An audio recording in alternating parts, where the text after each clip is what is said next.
failed demographic is not what having sex with children is, or covering up sex with children. That's not failing a demographic. That's failing fucking, basic. That's AWOL thoughts. I love that comment. I want to. The whataboutism for this one is crazy. I want to print that out and frame that. That's so funny. That's crazy. Genuinely, you're talking about like a pedophile, and you're like, what? You mean like the underage demographic? Biden stuttered equals Trump having the privilege to go to like trafficking island. You know what I mean? Like Biden was kind of shitty towards labor unions too. Or like. That's crazy. With Donald Trump and this Epstein stuff, the list doesn't exist, and Trump isn't on the list, and Trump is on the list, but only because Obama, Clinton, and Comey put him on. Exactly. Those explanations don't make sense. And another one that we are now getting to is Trump supposedly broke off a connection with Jeffrey Epstein because he's a creep. But now Trump is telling us it's actually because he was hiring people out from under. I just want to warn all of you for your own sake, man. Like, you can't use the same old tired fucking distractions on this one. I'm sorry. It just really makes you look really fucking stupid. It's not going away. This one's not. We've talked about stuff not going away. This one is definitely not going away. This is going to be around. It might even be the legacy of his presidency. This is the stank that lasts, buddy. Yeah. Under me, and maybe the biggest single bombshell in this entire slow slide into the truth is that now Trump acknowledged on Air Force One that actually the people that Epstein hired out from under Trump, in some cases, were the very sorts of underage women, girls, that are at the core of the sex trafficking, of the abuse of the entire thing. Here is Trump saying, well, the hiring out from under me was out of my spa. And actually, it seems maybe one of the people was indeed Virginia Giuffre, who tragically took her own life in April and is... Reggie, I appreciate the being alert on it, man. I feel you. But like, honestly, let these guys just show their ass. We don't need to mod them right now. Let them show their ass.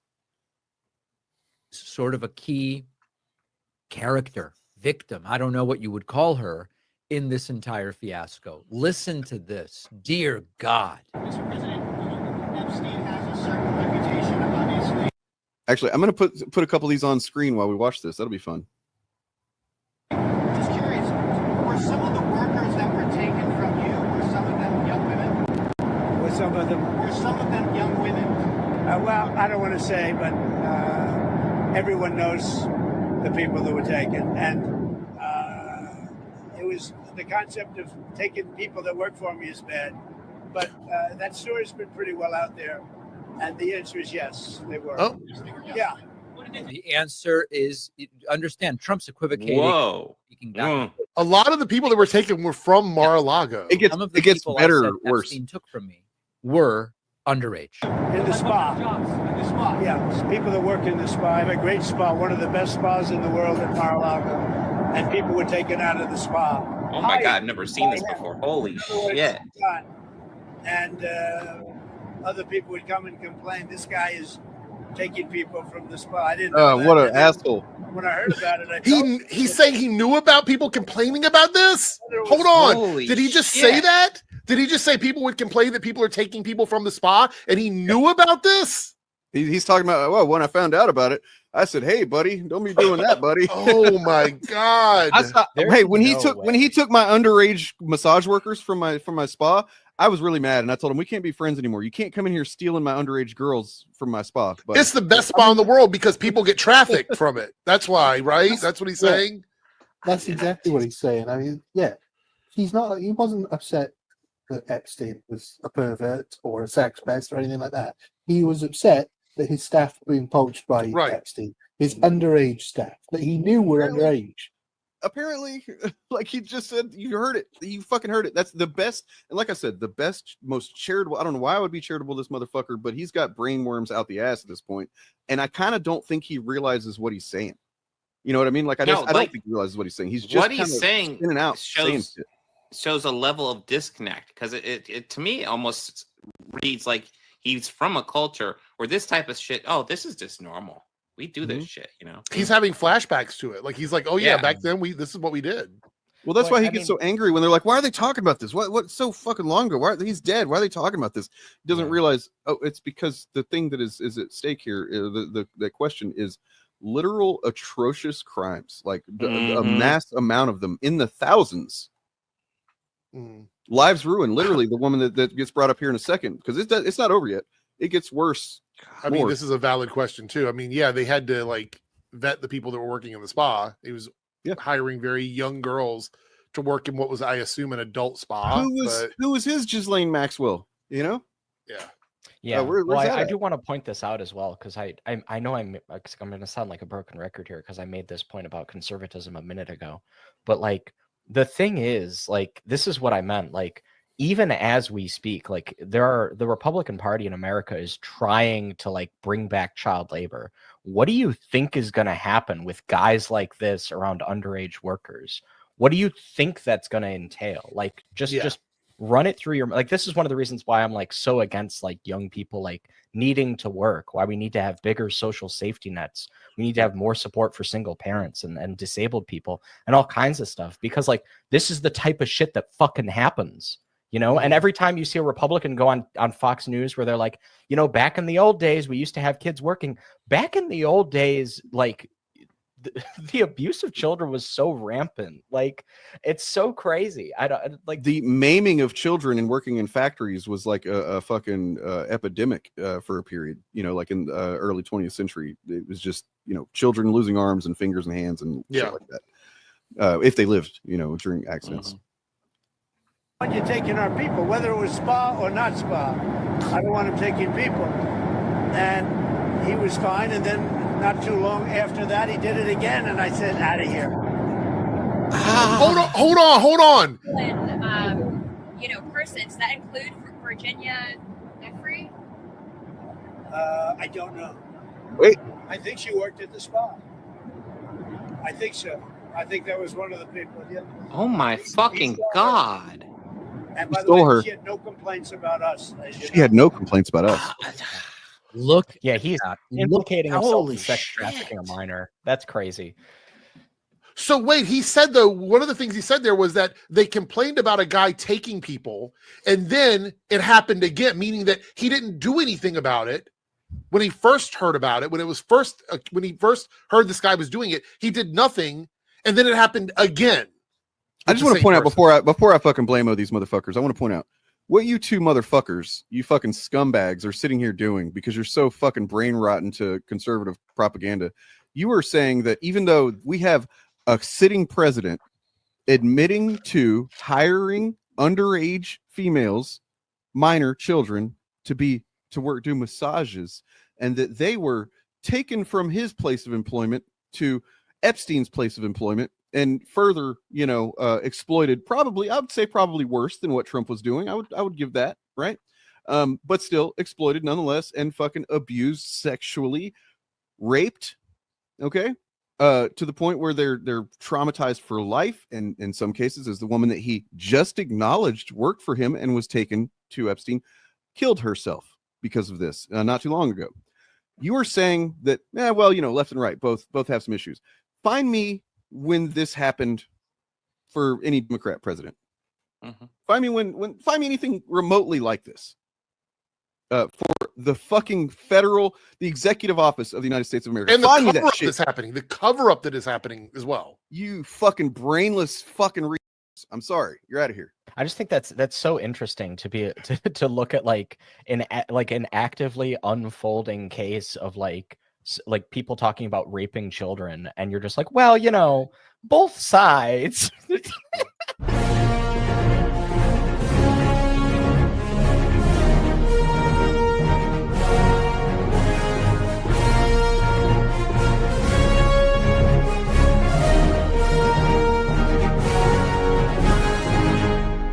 All right, you assholes.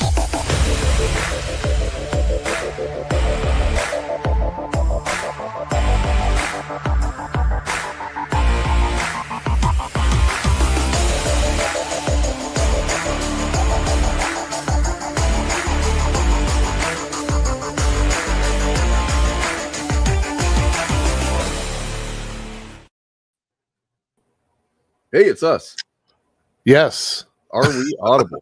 Oh shit! Knocking stuff over already. Hey guys, welcome. I hope we are. Hey man, that's fun. That's a fun, awful clip to have to watch, but it's bears repeating that's a thing that happened. That's a thing that Trump said. Normal shit, I guess. You know, I saw something. Let me pull this meme up that I saw earlier. It was pretty. I mean, not funny, but like funny in the way that like it's 2025 and things are just so fucked that you kind of have to laugh. Or you know, where is it here? It is something about. God damn it, where was it? Anyway, how you doing, man? How's your week? Good so far. So far, so good. Did you beat me in subs yet? Twice over? What? No, I am a couple hundred higher than we were last week, though. Right. I think I'm on the way to 6.5 now. So dang, well deserved. Yeah. Thank you. And did you have any? Did you open up the server or? Yeah, the Discord is open now. I will probably share the links. I'm only going to share it during live streams. I'm not going to put it on my profile. So smart. If you don't come to the live streams, you can't get in. That's kind of the way it works. Yeah. I do the link works for 24 hours. So basically, if you watch the stream within 24 hours, you can like click on the link or whatever. But I don't want to put it anywhere on my profile. Too many opportunities for people to come in and be bad actors. But we have a lot of mods on my server, so. Yeah. Well, is Melonie Mac allowed? No, but she's actually closing her Twitter now, or apparently she's leaving Twitter. So I was setting you up. Yeah. She's leaving her Twitter. I thought it was interesting. I made a video about her the other day, the Sydney Sweeney stuff, where she called her like a prostitute, and I'm like, that's interesting. Wow. Randomly call people prostitutes. I mean, words don't have meaning, I guess. But the thing is, the reason why she's getting a lot of pushback is because she went to a My Chemical Romance concert, and we all know they're like liberal as fuck. So her fans were like, "Why are you going to that concert? Why would you even go to do that?" She's like, "Well, you know, you can separate the art from the artist. They're not actively doing anything to me." And she like made this Cope video about it, and it's like you spend your time attacking everyone for even a tiny inch of diversity. Harmless media like X97 and shit, like, you know. Yeah, but you're going to go to a concert with a band where the lead singer uses they them pronouns, is dressed in drag on stage, they've kissed on stage, has supported LGBTQIA plus communities in every way you can possibly imagine. The name of the band deals with like substance abuse and relationships. So I mean, there's just a lot of stuff that it's like she's trying to make an excuse for that.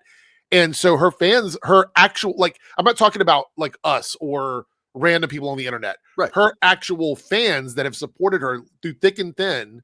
If you go and you look in the comments of that video, they're like, no, this is fucked up. You shouldn't be going to see that band. They support degeneracy and all this other shit. And she's like, well, you know, I've loved them, blah, blah, blah. And so like her fans were just basically eating her alive over that. And so she decided that now Twitter is not good, even though Twitter is the one platform that allowed her to do things without ever getting in trouble. Like she could F-slur over there, all that shit. They never held her accountable. I'm just trying to find any kind of coherence in her logic, because like, she used to also say that, love people for who they are. Don't judge people. Jesus said, don't judge people. We have video of that. So like, why doesn't that hold over like her love for My Chemical Romance? I mean, the weird thing is that she, I think that we've reached a point where like the people have checked out from her. Like Quartering posted a tweet or something saying that he wasn't her father, so he doesn't know what's going on with her, blah, blah, blah, this other stuff. Prove it. And even right. Even under that though, people were just like, she's fucking crazy. Like, she lost the plot. The Christian shit is too much. Like there is a limit, I think, that even the conservative group is willing to put up with when it comes to the Christian shit. And she's just, obviously she's so sidetracked from this from a moment, just briefly. When I was growing up, my mom for a brief time got sort of wrapped up in that, like the prosperity gospel shit about like, you spend money and then God will let you into heaven and stuff. And so she was sending money to like this, who was it? It was one of those evangelists. Was it Creflo $1? I always thought he had a great name. No. This was like, God, what was his name? It doesn't really matter. He was one of those guys that just kind of like gets on TV and asks people to send him money, sending you blessed holy water and all this shit or whatever. And if anybody really wants to see like a satirical version of like how it really is. The Righteous Gemstones is great. Like it really does show you like, yes, that's funny and it takes it to an extreme, but really there's a lot of corruption that goes on with like the ministry and stuff in these particular bits of our reality. And so she supporting this band while actually doing all of this shit, right? All the things that like she's not selling holy water, but she's still grifting off a religion. And so she's doing all of this, and she has a bunch of true believers, which I didn't think existed, but I guess there are some in her group that are true believers. She has Bible verses on videos on YouTube and shit like that. So she's got all these true believers, and she's literally doing the opposite of what she's been saying not to do for like a year and a half now. And so it's like you're going out and you're supporting a queer positive band that has always been that way. And your thing is you can separate art from the artist. This is like 180 degrees away from the stuff she's been doing. Like we're talking about, she doesn't want queer people in video games. She doesn't want a supporting queer character in movies and TV shows. If you even show a rainbow flag for a split second in something, she loses her mind. Like it just doesn't make any logical sense. There's no consistency in her supporting My Chemical Romance and saying everything she's been saying for the last year and a half. Her brain is like a fucking spaghetti strainer or something, man. Because like it's just whatever she wants to, feels like she wants to believe at whatever time. Because there's this one. New visuals, features, and all the farming simulation you could ever dream of. And now you have the option for same-sex marriage too. So that's new and really cool. And now I don't have to play as a dude to marry my favorite suitor, and I would point out, I'm not saying anything and making any kind of declarative conclusions or anything, but like she looks healthier here. I was gonna, you know what? I literally was gonna say the same thing. She doesn't look batshit right here, like this, like and I again, I don't like to armchair diagnose people, but let's just look at the superficial elements of this. She looks healthier and happier here than she looks now. When was last time sorry, go ahead. I was gonna say, when was the last time you think she smiled for a reason other than like she's triggered a lib or something? Right? I don't know. Like back then, probably at this point. True, but I mean, the thing about it is, it looks to me. So I don't know her situation at home, but from what I've been told, like my comments love to like tell me tidbits of lore about people. Mm-hmm. From what I've been told, she was with this guy. She was married. Obviously, they're no longer together. The rumor is that he left her for another guy. I think that's like, that might be. That'll do it, I guess. If that really happened, I get it. Yeah, 100%. I don't know if it did or not, but the point is, she was out of her home. Out. Sorry, yeah, you were for a second, but you're fine. No, you're okay now. You were for a second though. You sound like you were defragging a little bit. Cool. But she was out married with this guy, living away from home, and now she lives either in the same house as her family or in that relative area because she's always out with them doing stuff and everything. It's almost like she got away from them and she was able to be herself, and then she went back to them, and all of a sudden it was like Christian indoctrination. And that's not a stretch, guys. Like, that's not me reaching. That is a very common thing that happens. Like when you move out away from your parents, they might hold some beliefs that you don't hold, and you have to, for some reason, live with them again or live near them again for some reason. You typically would see people like kind of adopt those beliefs. That's just a natural thing that happens with a lot of people, especially people that are very weak-willed. Right. So I feel like she was living her best life when she was out from that, and now she's under that again, and it's all of this stuff over again. And people have left stuff like this is the church she goes to and all this other shit in my comment section, which I don't talk about in video. But the point is that I think she was much happier when she was not around people. I don't want to say forcing, but influencing her, influencing or persuading her to do stuff. It's like this. I have some empathy, not necessarily for her exactly, but that type of situation where, okay, let's say if that's what happened, whether he left her for another guy or a woman or whatever. Like, you've been married for a few years, several years, whatever. That's going to leave anybody kind of like trying to fit, like, how did I go wrong here? I made this life decision. Now it's fucked. Like, everything I had planned is, you know what I mean? So like, you're going to be vulnerable. You're going to be looking for answers. You're going to be looking for what to do next, and who's your people. Who do you connect with now? This person that was your life is gone now. Yeah. Right. So like, it's completely understandable that someone would be vulnerable in that type of situation. But yeah, she's definitely the hurt people hurting people now. So no good. I mean, the only saving grace is that apparently she's not very popular anymore. So yeah, she's losing a lot of support. Look, and this is her own doing. Like the support that she's losing has nothing to do with anybody else. It's just literally her at this point. It looks like Chariot's in the waiting room there. Oh, what? Oh yeah, shit. Hey, Chariot. Hello, everyone. Hello. Welcome. Thank you. Hey, here we are in America, where if you're an immigrant with legal status who's committed no crimes, you can be sent to torture prison in a foreign country where you'll be, raped and dehumanized.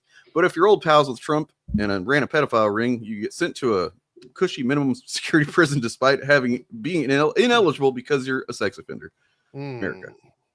Yeah. America. Sorry, I just had to get that. I read that tweet earlier and I was like, man, that's really well worded. I need to repeat that. Because holy shit, man, what a fucking clown show we're in right now. Anyways, what are you up to, Chariot? Feeling better? Yeah. I've recovered well from COVID. I had my cousin's weekend and my friend's birthday this past, or my cousin's wedding and my friend's birthday this past weekend. So yes, not completely. I still got a little bit of that like brain fog and that like long COVID stuff going on where it like gets in your lungs, My breathing isn't all the way back. It's just a little flu. Yeah, right. Oh man, it's funny because when I was laying down and I realized that if I was like on my back laying down like just straight flat on my back, I like couldn't breathe. I was like, oh, that's why this kills people, because it stops you from doing the thing that you need to do to be alive. Right. Somebody sent me something. I don't know if this is true or not, but I'm double checking it. They said the Yellow Flash has just started putting random pride flags and stuff in his thumbnails now, like when it has nothing to do with anything in the video. Sad. Have you guys noticed that? Imagine being so like utterly, dependent on queer people for your livelihood. Like, yeah, like I just looked the last 3 videos that he's done. Like he's got a Fantastic Four video that just came out a couple hours ago. Which, by the way, I want to point out, I have to stop myself sometimes because I think like, what would people think if I put out like 3 videos a day of just me talking about stuff? Which, by the way, that might happen soon. But he puts out so many videos every day. Mm-hmm. Like, I think at least 3, maybe 4 a day. But anyway, he's got one about Fantastic Four here that has pride right across the center of the Fantastic Four. I don't know what that has to do with anything. There's literally no queer content in that movie at all. He's just openly fucking hating his viewers at this point. Yeah. He's like Howard Stern. He's got a Howard Stern thumbnail with a pride flag on it. Like, wait a minute. LGBT. What are we? Some kind of Fantastic Four? Whoa! Say that again. Yeah. No, I mean it's like he's got he's got 2 or 3 other Fantastic Four thumbnails with gay pride stuff in it, and it's like, what? Proud and gay. Okay. I don't really understand. Like, I do believe that this is okay.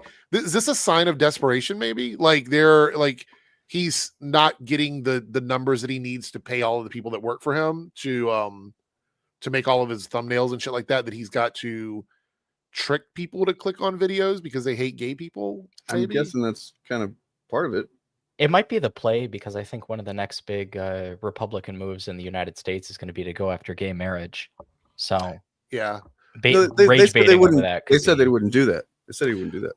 By the way, there are some people that I used to stream with quite often, which I don't really do that anymore, but I used to go in their chats or whatever. They made several videos about me when I wasn't there, saying that it was a laugh of all the things that I was worried about with Trump. And like 90% of those things have actually happened, and they have been completely silent. And I always think back to that first like few videos after he was elected, in the first couple live streams I did where I talked about it.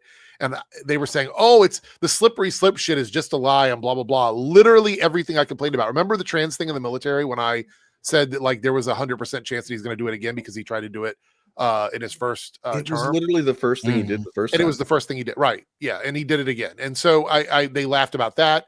I said I was worried about gay marriage. They said, oh, no, that'll never happen. It's really popular. All it takes is for a couple of fringe people to push it hard enough that it ends up back in the forefront again. But this time it's going to affect other people too, because if they manage to go after like marriage equality, that's going to affect interracial marriages too. So, I mean, good luck with that one. Like that's that's the next step, like, because it's just going to get more and more radical. And then we have like Marjorie Taylor Greene, who is now breaking with Trump. She's actually actively being anti-Trump on interviews and on social media, because Mike Walls, one of the Signalgate guys, got promoted in a position that I think her or one of her friends was supposed to get. Now she's saying they're anti-women because they're promoting men instead of women. And I'm like, what are you, some kind of feminist now all of a sudden? Like, what's going on here? I mean, I have a theory. It's based on nothing, but like, you know, it's fun.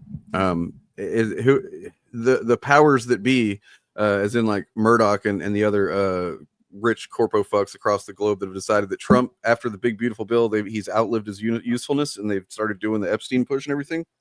You know, I think, you know, maybe they just reach out to her because she's probably pretty easily bought. Yeah, and nothing she's, by the way, I was checking earlier, nothing that she has done since in the last several months, maybe even longer than that, nothing she's done has passed. She's literally been like as lame as you can possibly be in her position. Everything she's gone after has just not gone anywhere.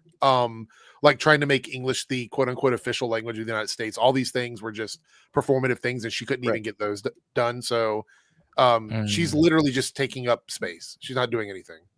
She's getting paid to do nothing, essentially. Yeah. What do you think Critical Drinker is going to do if it turns out that he's right about this here? It's time to accept that our culture has moved on from superheroes. There will always be a full audience. Like, what are you going to do, Drinker? What are you going to do? I have a very scathing video coming out on Friday that I don't want to spoil too much. I actually did a video on this. I don't mind talking about it, but there's a scathing video where it was a reaction to someone else. But in that video, I literally destroyed this entire talking point, and I had such a good time doing it. That'll be out on Friday. Nice. But I don't think they even understand. This is like going, I can't wait till I can't get water anymore. I can't wait till I'm unable to buy food. Like what is this? You know what I mean? Like you're excited that your entire existence is about to be erased. Because the thing is, I would just pivot my content to something else. I don't know what they would do because their entire audience are leeches to this. Like, this is what they're there for. They're there for the outrage against fandom content. Like, would they just become political channels at that point? Would they just talk politics? Like, what would they do if all of these things just if the well just dried up? I mean, with Gamergate, we kind of saw something, which is like channels like Sargon of Akkad and Davis Arini and Jordan Owen all had different paths after that stuff, because they were all like riding like the culture kind of movement. And then Carl Benjamin just pivoted into straight up white nationalist politics. The other two kind of fell off because they were seen as like too cringe. I thought it was a classical liberal. Just kidding. It's a joke. Bad joke. I want to follow up. Think about, you made me think for a second. I was like, what? That's what he claims. He probably still claims that fucking dipshit. I don't know. He had that debate with Vosh forever ago. This was like years ago now, where he just like was straight up talking about like white nationalist stuff. I want to send you guys something. Actually, this is a follow up. It took me a minute to find this, but pursuant to something that Eric said earlier, I just sent it in DMs. I don't know if you can pull this up. Gotcha. Yep. Or if I can pull it up or whatever. But this is a comment that I got under a now deleted thread because somebody was having like a straight up crash out. So this was under a comment from a right-wing person having a crash out in my comment section. This is another different person from that same thread. A lot of this is just really goofy, but I want to draw your attention to the like third sentence here. Bigots are a fantasy in your head brought about by your own radicalization, which you deny happened. So first of all, I was transgender in the 90s. I was gay in the 90s. Hipster. Like the idea that like that I imagined it is so that's crazy. It's actually insane. And I just think it's like super. First of all, this is a very funny comment because this guy's talking about how he like reads a lot of Yuri manga, which like same homie, but like I just this is like this is really weird. But I want to draw your attention to something, which is he says bigots are a fantasy in your head. This was under a comment. This is a comment that was under a video where I addressed Melonie Mac. This is so bad faith. Gay people on the internet get these comments all the fucking time, where it's just like, oh, you're imagining homophobia. You made that up. Did I? So is it bad faith, or is it like just brain rot though? Like, you know what I mean? Like, he might actually believe this. You know what I'm saying? Well, it's I think it's a little bit of both, right? It's like that Sartre quote, right? Because like a certain amount of it of real bad faith behavior is not necessarily tactical dishonesty. He's not just lying. It's like a really like prejudiced person will sometimes like guide themselves into having beliefs that they know sort of privately are not based on rationality. Yeah. But not admitting that is kind of the point. Yeah. Somebody said one time, and I forget what the percentage was exactly, but it's something like, you know, some percentage of being a bigot is just denying that bigotry exists. You know what I mean? And if you look around on the internet, it's less and less that, I guess, all the time. Some people don't care anymore. But yeah, that seems to hold true. Like, you're either being a bigot. If you're a bigot, you're saying something bigoted, or you're denying bigotry exists, which is arguably frustrating in a different way, I guess. But yeah, I think it's also like trying to comfort yourself. Like, if you are a bigot and you can just make somebody else out to be a bigot, then you feel like you're not a bigot, right? So it's like, if you guys are doing what I think is actually bigotry, then I'm no longer the bigot. Ha ha ha. Yeah. I mean, look at what's going on with Trump, as we watched last week. Watched the clip before this stream. The people that are still like, oh, Ghislaine Maxwell is a victim and stuff like that, and they're making excuses. Like, these people know they're fucking terrible people. I think they haven't like accepted it about themselves, but on some level, there's just like this part of them that's like, that's just who they are, and they've just determined that's what they're going to be. I'd actually, this goes back to something that somebody said, like, I think months ago. It was a comment that, like, a chat that we got on the Shillcast. And somebody brought up that, like, the way that these dudes like recruit with their content model is they convince a bunch of people, like, the left hates you, the developers of this game hate you, the Hollywood people hate you, they're attacking you, they're coming for you. I spent a lot of time thinking about that, because this was a chat that we got from somebody who was, like, I think self-described like formerly a fan of some of these people. So I thought that was a really like earnest and self-aware comment, and I thought a lot about it.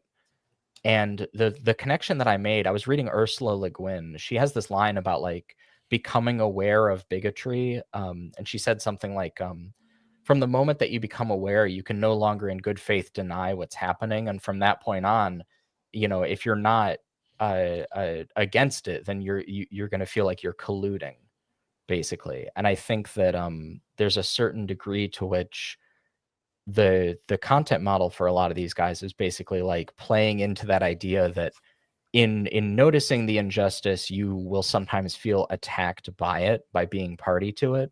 Right. In the same way that, like I'm sure there were and have been a lot of people in societies across the globe for a very long time where they notice there's something fundamentally unequal. This was actually, I think Andrea Dworkin made this point in Intercourse, in the really famous book that she wrote. She says something about men in relationships with women, that it's like conspicuous that they can feel like really entitled, and that it seems like a lot of them don't really like confront the nature of how society constructs their relationships to women. And I think that's probably why a lot of men like become ardently sexist, because they kind of notice like a way in which they're sort of passively implicated in something, and that's troubling. Want to welcome Ryan. Thanks for being here, man. Hello. Hey, how's things? Can you hear me okay? Hear you just fine. Yeah. Cool. Jared's just here dropping authors and books that nobody else has read, so it must be their Wednesday Shillcast. Yeah. Well, to bring it back down to our level, I was just thinking what you were saying about Maxwell, and it occurred to me that the one thing that's been missing, considering she was convicted years ago, is nobody's done a documentary on this. There is a Netflix one that was done in like 2021, but it might have been like either probably before anything really took place with her. Is it because they don't have access to like talking to her? Is that what it is? Like maybe I don't think so, because I've been thinking about. I mean, certainly in the UK, we've seen a massive spike in public interest over. There was, I don't know if it reached the States, but we had a massive scandal with our post office here, where basically several postmasters, people who ran post offices, who'd worked for the post office for years, were charged with fraud after a new computer system had been implemented. And basically the post office, which at that time was part of the government and is now private, they were saying, no, there's nothing wrong with the computers. These people are genuinely stealing from us. And hundreds of people who ran little post offices all across the UK were charged. Some committed suicide. Some, it just ruined their lives. And a couple of people started fighting back. And then more and more of these post office workers started fighting back. And eventually they discovered that not only were the computer systems wrong, but that Fujitsu Siemens, who made the computer systems, knew they were wrong, and the post office bosses knew they were wrong. And it's been a news story for decades, and it's now being called the greatest miscarriage of justice in UK history. But it only really caught... It only really caught fire when there was a documentary and a drama series with Toby Jones. That's when it really sort of hit the public attention, and we had another situation where basically government legislation now is dictated by that Netflix series about the kid that killed someone. What was the name of that one? I can't remember the name of it. You talking about Adolescence? Yes. Yeah. Adolescence. Yeah, I think it was a rumor that it was about a real case. I think it was intended to be fictional, but it coincided with No, it's entirely fictional, and what people have done is they've tried to map it onto real cases. But I mean, because it's based on a general thing that could and almost certainly will happen. It's pretty easy to, if you're a bad faith conservative who doesn't want people to think about how the manosphere is fucking, toxic and makes little violent monster boys, then you'll find something to attach to it. Well, the worst comment I saw about it, just after I think like episode 1 or 2 had come out, was that some idiot online said something like, I think the twist is going to be the kid didn't do it, and it was actually the black kid that did it. And I just thought, oh my God, this is where we are now. Yeah, totally. So yeah, I'm surprised there's not been a documentary series, but then I'm wondering, is there not a documentary because of who's implicated in that documentary? Are no US media institutions willing to put together something that has all the clips of Trump that we're now seeing? Because I think if put together in a package, like an hour and a half long package of exactly what she did, exactly what Epstein did, and how close they're connected to the current president, I think that's the only thing that's going to make an impact with the majority of Americans. I think it would have to be a documentary made outside of the United States at this point. I don't think anybody in the US would touch it. It would have to be somebody in Canada or the UK probably to do it. I mean, what do you think would happen though? Like, I think they would probably have trouble getting it on any of the US based streaming sites. They'd probably have to put it up independently on its own website or something like that. I mean, like, what would happen if there was some great documentary that just like really did a great job of exposing whatever? Like, what effect would it have? I mean, like in terms of our government, I don't know if it would have any effect on like the people in our government, because they would just deny anything if it's not a documentary that comes from them. They're just going to say, oh, it's full of lies and everything. I think the bigger thing is, I talked about this with some friends the other day, and we were discussing like what we actually think is going on with the Epstein files. And it's all tinfoil hat stuff because nobody truly knows what it is. But I think the reason why we've had so much trouble with it, and all these guys like, Bongino and Patel and everybody that were wanting to unseal the documents and everything, is there must be, and I don't know if you guys agree with me or not, but there must be like some names on that list that could make life harder for anybody that says who it is. Like, I'm not just talking about Trump. I mean, rich people with a lot of connections in the United States that could make things harder for them. That's the only thing that makes sense, because I don't think it's just names of politicians. Who gives a fuck which politician it is? You like expose them. Who cares? I think we're talking about people that are not bound by politics, people that have can make people disappear, essentially, is what people are worried about. It could be, you know, the figurehead of essentially a good chunk of some, you know, sub economy or something like that. Yeah, even. I think it's a series of names. I think it's like a Rolodex for all the people that are as old as me. A Rolodex of names that all have connections, and I do think that some of that leads back to what happened to Epstein. And you know, I'm not a conspiracy theorist person, but there's just too much here, legitimately too much here to ignore in the Epstein stuff. So. This is not a conspiracy in the sense it's like in the conspiracy theory in the sense that, like, you know, some kind of crazy thing that with no evidence or whatever. There's mountains of evidence. That's literally what people are demanding to see. When we talk about the Epstein files, it's not just like a little file folder with some names or whatever. It's like there's been multiple investigations in this fucking guy. You know what I mean? Like it's at least 6, I think, something like that, including one from the Southern District of New York. You know, there's a Fed case. There's multiple, and they've got fucking thousands of documents on this shit. And you know, just for a little, like, I guess to Eric's point, right? Like a lot of what in America, a lot of what the Republicans and Democrats, both parties, do to a pretty significant extent is they just kind of craft policy and rhetoric based on what their donors want. And I don't see why their stance on the Epstein stuff should be any different. Probably some of the donors don't want that stuff out there. Yeah.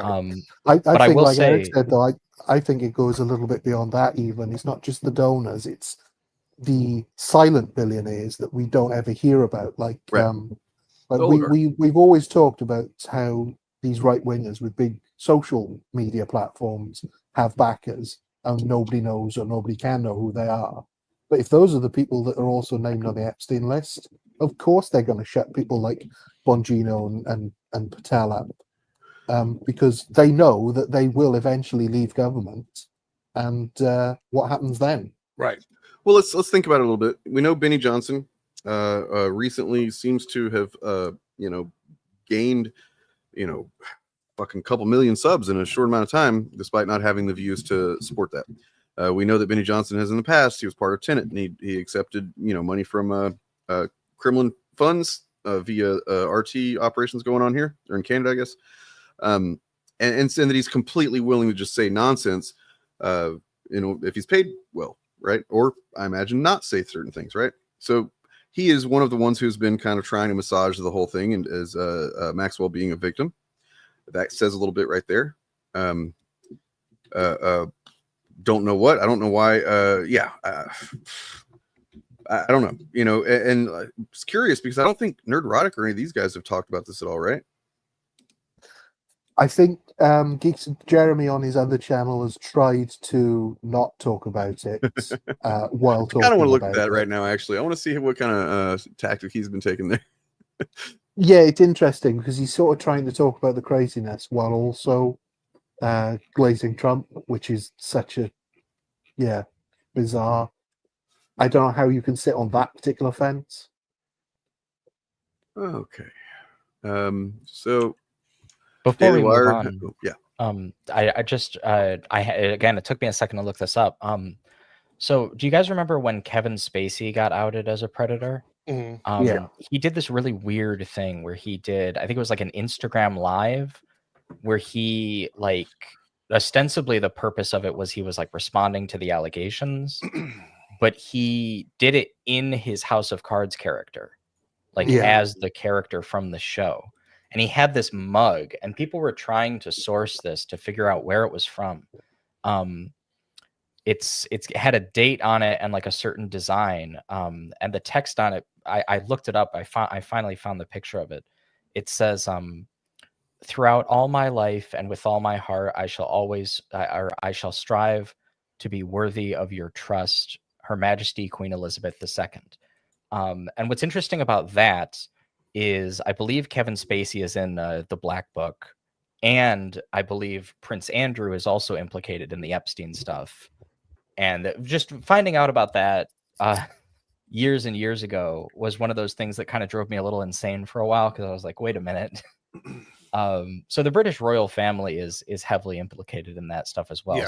Speaking of powerful people, no one would want to piss off. Well, I don't think that's a good point. I don't think it's just U.S. People as well. I think that it just seems like it would be easier in the U.S. for them to manipulate U.S. like politicians and things like that. But I do think the list is probably a worldwide net of people. Like that's what I think is going on. And look, there's also theories that it would destabilize some of the world's governments because some of those names are people in power in other countries, and that would destabilize their countries, and that would make things difficult for the U.S. because supposedly Trump and other people are friends with these guys. Again, this is all speculation, but I feel like the information being kept secret to this degree it can only be but so many reasons why. And it's either political pressure, money, whatever it is. There's a combination of things because we're talking about people at the highest levels, people with access to things that the average person doesn't have access to. So, you guys might be surprised that a few days ago, 5 days ago, on his, this is interesting, by the way, he's got D-Day Cobra and D-Day Cobra 2. D-Day Cobra, which is what I went to first, assuming that that's his politics channel, right? It's got 60 something thousand subscribers. Yeah. He hasn't posted there in 4 months. Yes, there's another D-Day Cobra channel. Right. D-Day Cobra 2, which has 16,000 subscribers. So that is a choice. You make a very specific choice when you go, I'm not going to post to my 60,000 sub channel. I'm going to post to my 16,000 sub channel. And that's probably because the writing's on the wall. People aren't clicking. And he's like, well, I'll just start another channel and build it from the ground up because it does work. Like you get a boost there at the beginning from YouTube by being a new channel. But I mean, maybe the problem is him. I don't think maybe it's the channel. Maybe the problem is him. I don't know. 5 days ago, he has a post about the Epstein stuff. I guess that's what it was. See. No, it's not about the Epstein, but it's over. He says it's over. It is over for Hillary. Nothing's going to happen with that. Like none of that stuff is going to do anything. It's like all these different deflections and distractions they have aren't going to do anything. As a matter of fact, Tulsi Gabbard did an interview, maybe it was earlier today, where she was called out saying, why are you going after Obama and all this stuff? It's not going to mean anything. She's like, it's the principle of it. And it's like, no, it's literally a distraction. Nothing's going to happen with this. Philip was saying, why make 2 different channels? Geeks and Gamers has always had multiple channels. I mean, Ryan Cannell is just an extension of Geeks and Gamers as well. It's all a connected part of it for a long time. And they had one for parks channels. Like it was just, park hopping or whatever it was. They had multiple channels for different avenues of like, fan and recreation entertainment stuff. Each one of those, even on like the parks one, they wouldn't mention anything public political or anything usually, but every one of those videos would link directly to Geeks and Gamers. So it was like a big, wide net they're casting out there to try and pull people in. Yeah, I did have a video over the weekend where I talked about like the fandom pipeline. I like quite literally went through everything we've known and talked about over the years and broke it down and said like, these are all gateway channels. This is like, you have the entry level folks, the ones that kind of rope you in with fandom content.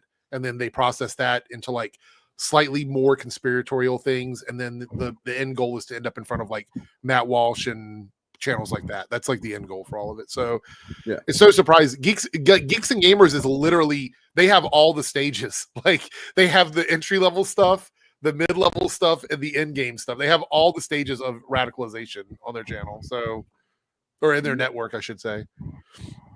The backseater. Yeah, just real quick. This will be the only time we talk about this guy, but like, Jesus, this is a one-sided rivalry going on with us, with Anthony Gramuglia, with Pillar, with everybody. This guy has made multiple videos on everybody, just like desperate for attention. He did have a debate with Bob Chaos, which is how I figured out. Okay, this guy is kind of fucking not okay. This is a guy, if you remember, Organized Chaos debated him, and he said that was it Thor: Love and Thunder needed to make $1.3 billion to break even. Yeah, that sounds about right. That sounds like a real number. Right. And Bob's just like, well, where are you getting that? He's like, it's just true, But here he is. I guess he's really been watching a lot of Ant, and Ant's been growing, and I guess this just really, pisses him off or turns him on. You'd be the judge here. Fuck it. I'm gonna show what I'm gonna do to Ant if I ever see him on the street. Hold up. He always has to make irrelevant points. Literally every single video has to include stuff that is simply not truly relevant to what he's saying. This is actually one of his best videos about that, because at least all of his points could somehow possibly have some sort of faint relevance, even though it's extremely tiny. Most of his videos doesn't even have that, just irrelevant stuff. Who is speaking right now? Yeah, who is this like 15-year-old child? Because he says how much he doesn't care. Yeah, it is. It's concerning actually, because you know it does sound like a child, and there was some stuff with a backseater not long ago that was posted, said publicly, apparently without shame. I guess I don't know. Yeah, Chris, his Twitter account got suspended because he was like talking about threats and stuff like that. So yeah, there it goes. Content warning for the final tweet there. Yeah, this is. Why should I care if they get graped? Why? Why should he care? I don't know, because maybe that's like your entire argument for why you hate gay and trans people. Right. Now we really need to release the Epstein list. Right. Backseater. It's just backseater. It's I mean, now I know what the name means. The backseat of the fucking. Yeah, now I know what the name means. But no, like straight up, this is their shit. Like, how can you stand for all of the stuff that you've done to the queer community and they'd be like, oh yeah, but it's like, who cares about kids? Hasn't that? I guarantee I could go back through some of his comments, because he's left comments on my videos where he talks about like protect the children and stuff. So how can you say that and then this is your response to this? It's notable to me that like the only people that are typically willing to like step up and defend, because that's how he came into focus, was he wanted to defend like Nerdrotic or whatever, and you know what I mean. The only people that will ever do that are often, I mean, they're either bad faith, like what was that, you know, the Grey Poupon guy, or they're fucking just insane. I mean, why is this? Like why is this their final form every time? Like, why is it like this is their transformation every time? Their most powerful version ends up being this, like some really awful thing. Like, yeah, like you reminded me of the kid that tried to stick the remote up his butt. Yeah, you guys remember that one? I mean, it's so the low IQ shit that I have to deal with. Like, there's another one, Beta Bird, that is also fucking crazy as well, that just can't stop. Like, the most ardent, like vocal fucking defenders of these guys are little fucking like antisocial, like probably should be on a watch list. You know what I mean? The projection is real. That, like, the funny thing is, they've said stuff about me and I'm like, okay, well, show me what you got. If you think that I'm doing all this stuff, show me what you got, right? Never anything. They never have anything. So they're just saying stuff. And then when you give them irrefutable things, like irrefutable evidence in front of their face, they're just like, oh, I don't care, whatever. Or they just do stuff like this right here. I'm going to show what I'm going to do to Ant if I ever see him on the street. Hold up. I'm getting forget.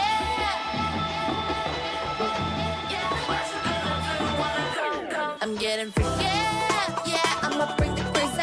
Get that freaky on. Get that freaky get. Yeah. He's not even coordinated in his own fantasy. No, I mean, he's like, it is a fantasy, and it is also just like, oh, so you've literally never like punched a person before, because that's not good. You know, the other thing, sorry, go ahead. This is the pipeline, though, isn't it? This is how they work. This is what gets people hooked. It's appealing to people's basest emotions, the sort of things that normally you either control or you sort of wheedle out of you when you become like a teenager, when you go through puberty. Look, you know, this is where I will apply, you know, not to these individuals, but like generally a bit of empathy here. There are so many fucking autistic dudes that are in these people's audiences, because like I said earlier, you know, it's very easy to find yourself feeling alienated, not able to kind of like get yourself into a social situation because you're, you know, autism, that's just what it is. And to varying degrees. It's difficult can be difficult to find your people. It can be difficult to figure out how to navigate even just opening a conversation and figuring out who you should be friends with and stuff like that. And then the internet creates the anonymity, and you end up just, you know, you're feeling dejected, you're feeling like you're alienated, and the society is what's wrong. It can't be you kind of thing, because that would require like actual, you know, introspection and maybe some growth. So you're just blaming everybody else that people are telling you to blame, Nerdrotic and whatnot. And it pisses me off because there's so many fucking just autistic people who have probably their lives are just gonna be super miserable, you know. I just want to say Chris made a good point in the chat. Why did he take his shirt off? Why was bro shirtless? Can we examine that for a second? Did it help? it's more masculine actually. It seems counterintuitive, but it's very masculine to be less clothed whenever you're engaging with a male rival. Apparently, Jesus Christ, it's a male version of Karenry. Yeah, that's so true. A ton of this like anti-woke stuff is just Karen behavior for men. This is the problem I got though. I so desperately want to make fun of him, every aspect of him, but my sort of natural instinct to empathy is like he's been failed by everybody in his life. Right. And, yeah. I mean, now his heroes are failing him by turning him into a psychopath. But you have to be like, and I think that is maybe why it pisses me off, because a lot of, like we were saying, a lot of these people know that they kind of have shitty views on some level. And he probably does too, maybe, but like the clear lack of social, comprehension at all just makes him feel like it's okay to just put his face on the internet, say all this shit, and yeah. So I was just reminded, I was thinking about the shirtless thing. I was just reminded of that Last Jedi scene with Kylo Ren where he's shirtless. Oh God, I'm sure that's what he's going for too. Yeah. Guy had a 2008 Seth Rogen body. Anyway. Well, I mean, the other thing is, if say for example, I did that and I said, "Oh, this is what I'm going to do to every homophobe in my comment section." Can you imagine what the reaction to that would be? You know what I mean? Like, crash out central, lost their mind, completely unhinged, emotional like outburst, blah blah blah, all this other stuff. Yeah. But for them, it just seems like it's like this is normal. Well, I just want to when I want to assault somebody, that's a normal. That's to be normal fair, behavior. To be fair, yeah, I would be making those exact thumbnails of this dude if he had more than like 100 views on his videos. maybe. But the point is that this guy is a part of that community, though. He's that like I don't remember. Was Cherry? Did you say something about radicalization or whatever earlier? Oh yeah, that was like something that that one commenter said about I only think people are bigoted because I've been radicalized. Right. Like this is an example of a viewer of that content creating a channel and then going down the pipeline of that. Like this is we're watching it happen in real time. So yep. Cobra says he wants Trump 2028. Jeez. How can you be American and say that? Like I don't understand. I'm gonna take a look at this channel because it's nuts, man. This is nuts. Yeah. Talking about burn bags, he's watching Benny Johnson. Hey, look at that. Alex Stein, who's a Blaze Media plant. Woke media attacks Sydney Sweeney. What? We're still victims even though we won? How is this possible? Tucker Carlson is now an enemy of them, so that's fun. Is he really repping Nick Fuentes? That's crazy. He's doing that for sure. Well, Nick Fuentes also is anti-Trump, so I don't understand. Have you seen that? He's really become like anti-Trump. Like, but he's also pro whiny, white dude. So but I can't really imagine why they would like. I'll be honest. I think Nick has been harder on Trump than Tucker has in the clips that I've seen. That's a little crazy. A little bit.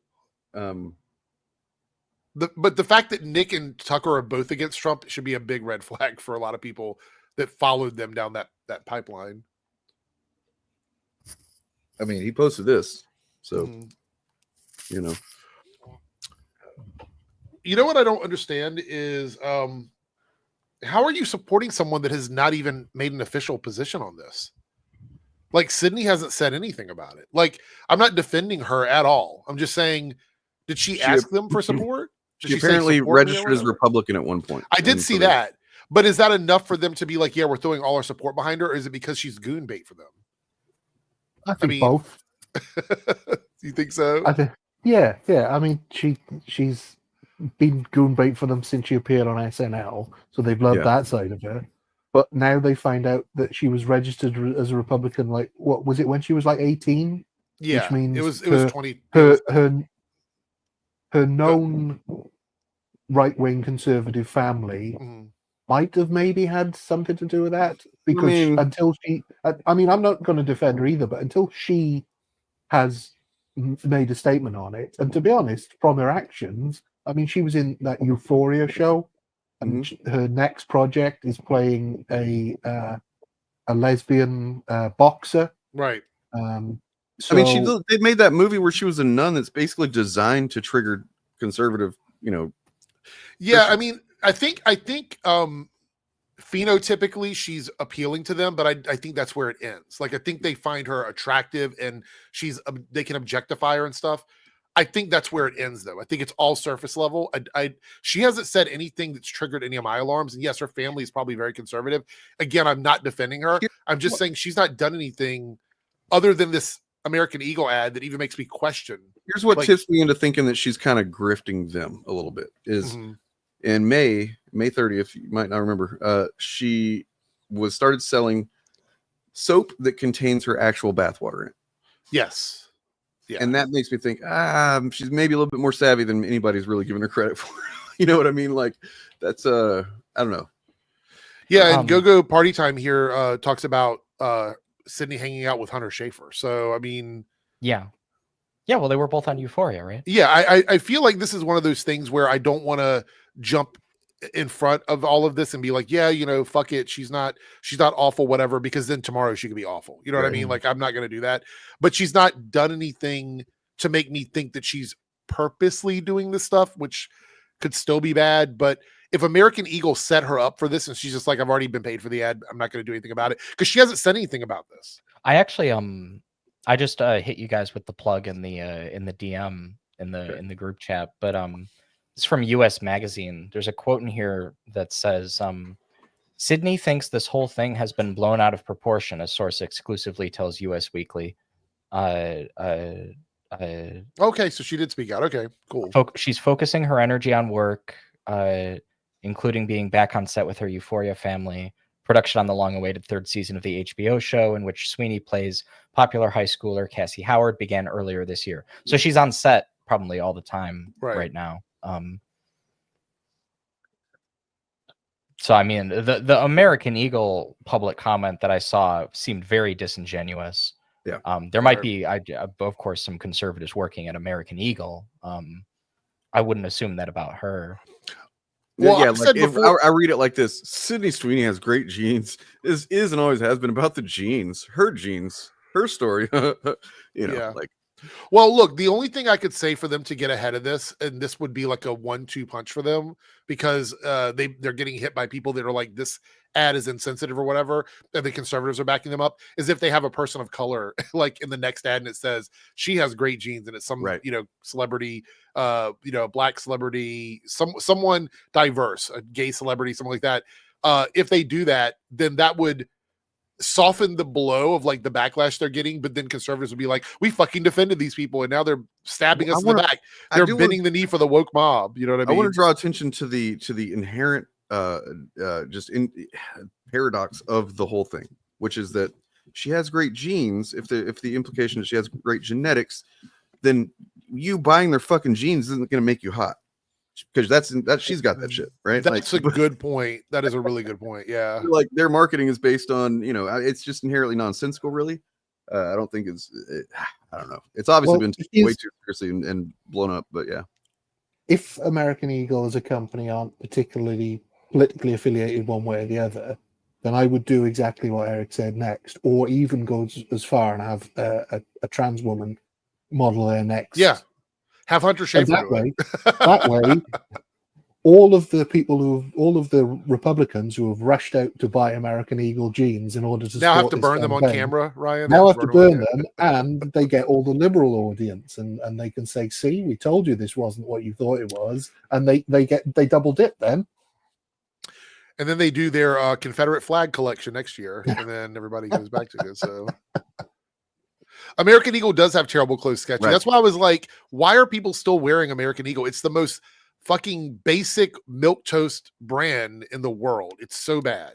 American Eagle is what your parents buy you from the mall. Yeah, that's when I worked at the mall, people wore American Eagle because we worked at the fucking mall. I don't see like it like working all the clubs I work, all the events I go to. I can tell you right now, I have not seen an American Eagle shirt in a decade. So I don't know. It's like, or do people still wear that? Somebody in my comments was like, yeah, it's still really popular. I'm like, where? Who's wearing it? Maybe in the whitest white area of the country that maybe they're wearing it. I don't know. People with a bad case of suburbanitis. Right. Were they a big brand in the 80s? I mean, I feel like I knew. I only was. I knew about them in the 90s. Yeah, 90s and 2000s. They were a mall brand that I never shopped at, essentially, and then that was it. Well, even Flo, the problem is if the primary audience are already like white people in the middle of the country, then their ad campaign should focus on the market they don't have. So it doesn't make sense to pay a bunch of money for Sydney Sweeney to advertise to the group that's already buying your stuff. From an advertising perspective, that doesn't make any sense to me. It's like, what is it? Steak and Shake doing dog whistly shit. Like, she needs to do an ad for Jinkos, man. That'd be the shit. You know, 100%. 42-inch Jinkos. Yeah. I go around here. I have a lot of where I live at is a resort area, so there's a lot of like actual shops where you can buy like one-off stuff and everything. They have great jeans in there, like great denim, great different colors, different textures, all that stuff. You go in there, you get it for the same price you get American Eagle. It's like maybe a limited run or something. American Eagle to me is like a Temu store, essentially. Yeah. You know what they should shirts, do? bring back Big Johnson shirts. They should, if conservatives decide to make Trump a dictator for life, they should announce it with a Burger King collab, because he would be the Burger King. Oh, yeah. They should have him wear the little crown. That's true. There's actually an AI video of him dancing on the rooftop of the White House or something. And it's not AI. That's real. Oh God, is it real? It's where he's walking on. He's just kind of walking. He had a little stroll on top of the White House. No, but there's a video of him dancing to YMCA that I think is AI. Oh, right.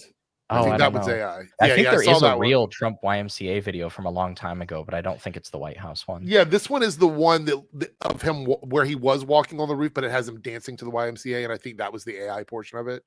It was funny, but I looked at it and I was like, I'm not going to share that because that looks like AI to me. I think it is AI, but I could be wrong. Speaking of the South Park PSA that we thought might be AI, turns out it's not. They did get a guy. No. And yeah, they did. Yeah, there's pictures of them filming it. Yeah. They filmed a guy in the desert because I think it's Trey Parker. There's a shot of him playing the penis. Yeah. And the only AI they used was to assist on making the face look like Trump, but the rest of it is all like actual stuff. Well, that would explain why the hands and proportions, despite being, what they are, seemingly were. By the way, it's so funny that the government called them irrelevant, and then yesterday ICE uploaded a South Park meme of them like catching people, and South Park responded, they're like, I thought we were irrelevant. Why are you using us as your when you say that something's irrelevant from the White House official account, you're kind of just defeating your own point. I feel like.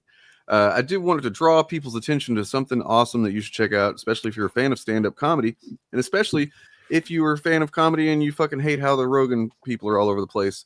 Mark Maron has a new special out on HBO. Here is a bit from that. We're alive today. He'd probably appear on Theo Vaughn's podcast. And Theo would be like, see, y'all did a lot of meth, right? I mean, all the Nazis were all fucked up on meth, right, Hitler? That shit'll make you crazy, dog. I did some meth once. I was up for 3 days, and then I ate a live bird. No shit, Hitler, a live bird, bro. Hey, Hitler, you probably didn't even hate the Jews. That was just the meth making you crazy, dog. Hey, Hitler.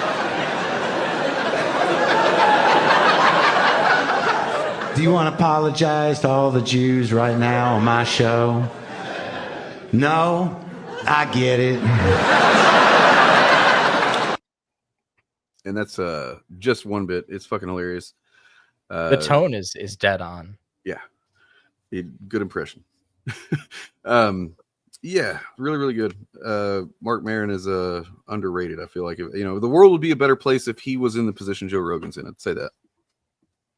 Well, it's kind of interesting. A lot of the large conservative podcasts are now losing out to the more progressive podcasts. So, almost Johnson needed to buy a bunch of subs, right? Oh, absolutely, 100%. Yeah, like if you look at the rankings, like on Apple Podcasts and stuff like that, it's very clear that Joe Rogan, Tim Pool, these guys or whatever, they're getting slowly edged out because not in the way they want to, but they're getting edged out of the podcast list because a lot of the more liberal media stuff is coming along and bumping them down. So There we go. You have a Discord server. It's a little bit more spicy though. I allow a lot more than most servers would allow, but when I say that, I mean like people that want to come in and speak their mind. You can do that a little bit. It's not true free speech. We don't play that in my Discord server. If you're doing dumb shit, you go out the dumb door. But yeah, come over. I've got a debate server going up. It's going to be a voice server. There's going to be a specific role for that.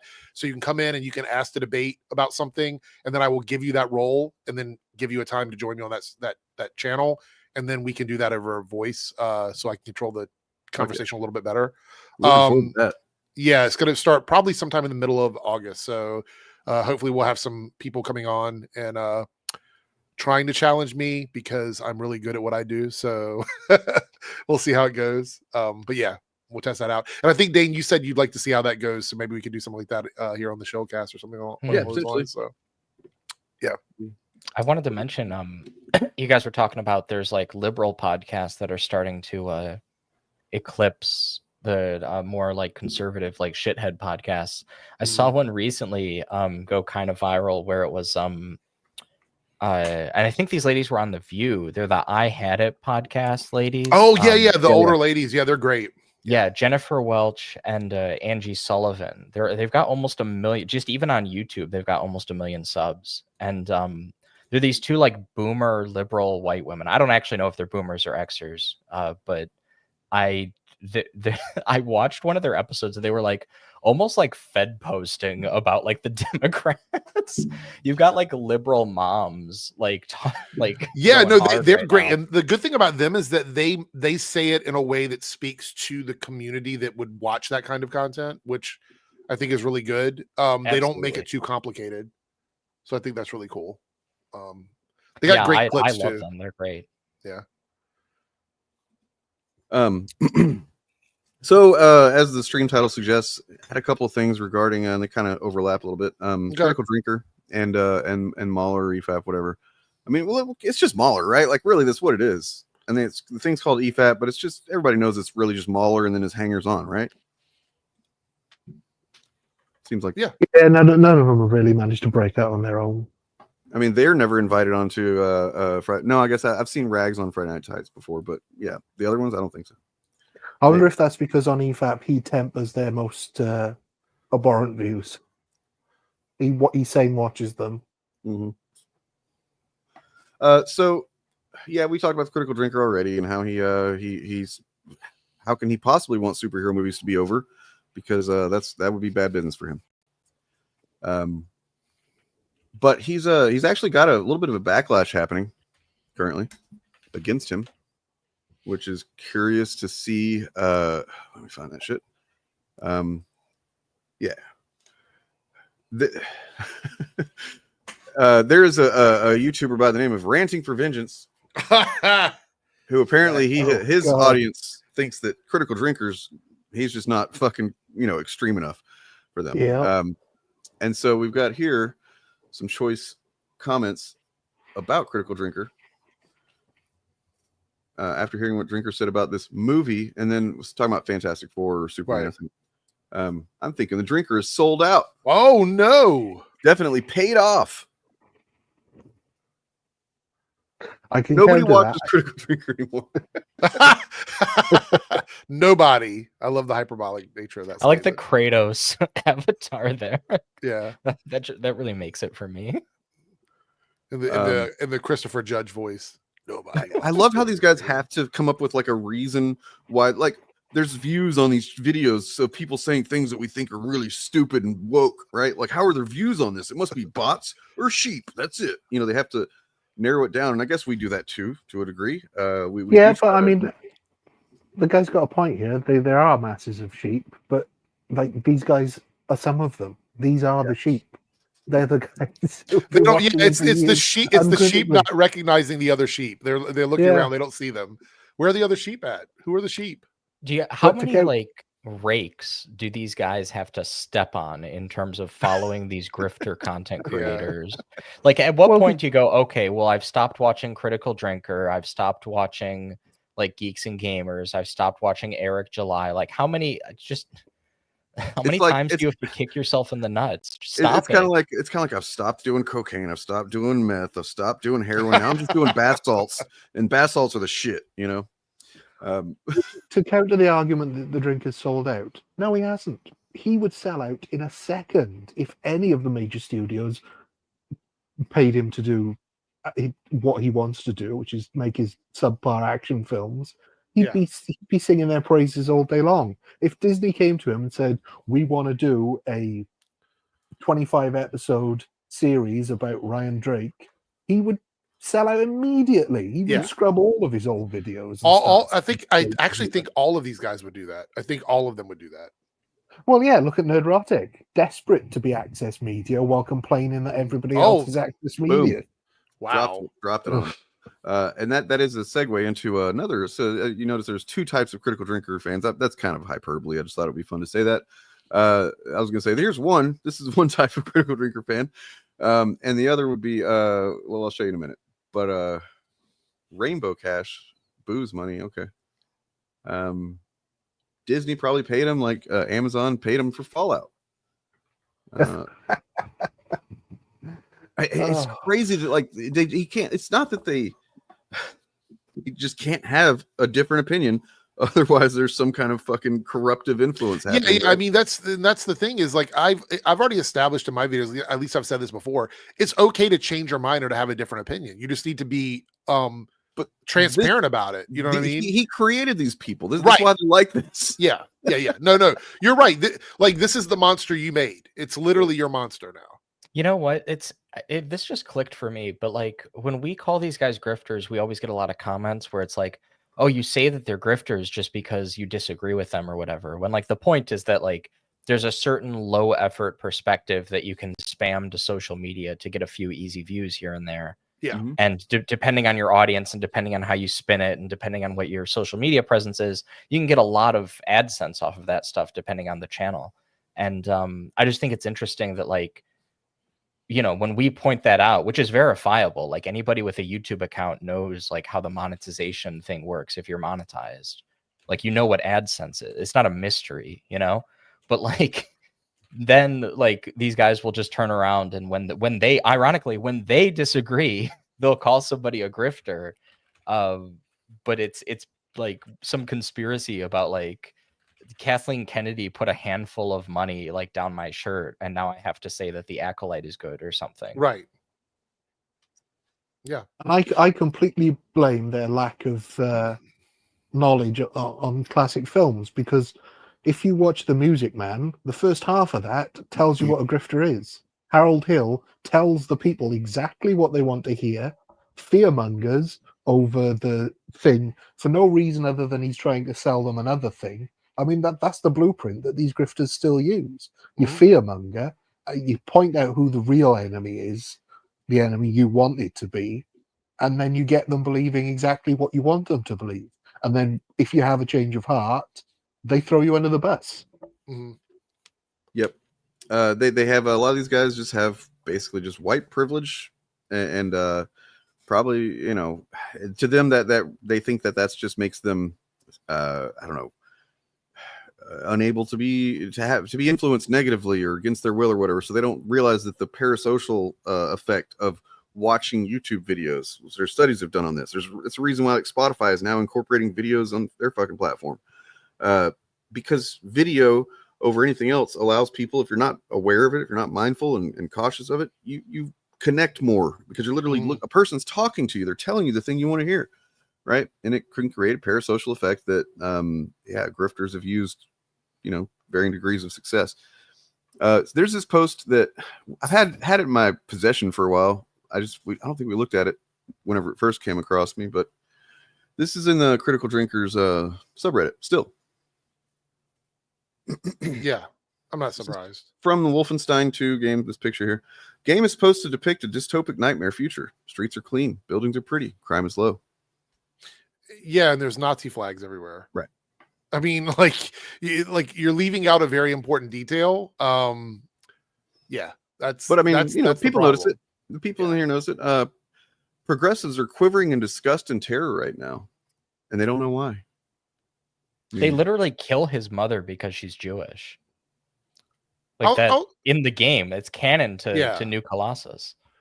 I actually think the weird thing also is I don't think they understand that no one has freedom under that. Like, it's not that it looks nice superficially. Like, you literally don't have any freedom. I don't know why they don't get that. Just because you're white doesn't mean you're not being oppressed by the government.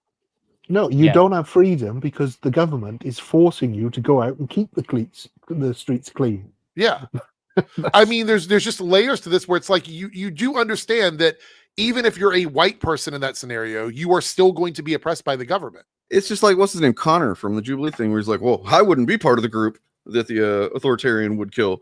Like, how do you know that? Like, what if they don't discriminate against that? Like, they don't discriminate. That authoritarian doesn't like birthing hips on men, then he's fucked. You know, what if the authoritarian doesn't like the way you smile? Bye bye, you're gone. I just want to point out this scene is from the level where BJ goes to work with Super Spesh to get. He's looking at like the blueprints to infiltrate a Nazi facility. He knows Super Spesh from earlier in the game where he goes to, I believe, New York, which has been nuked.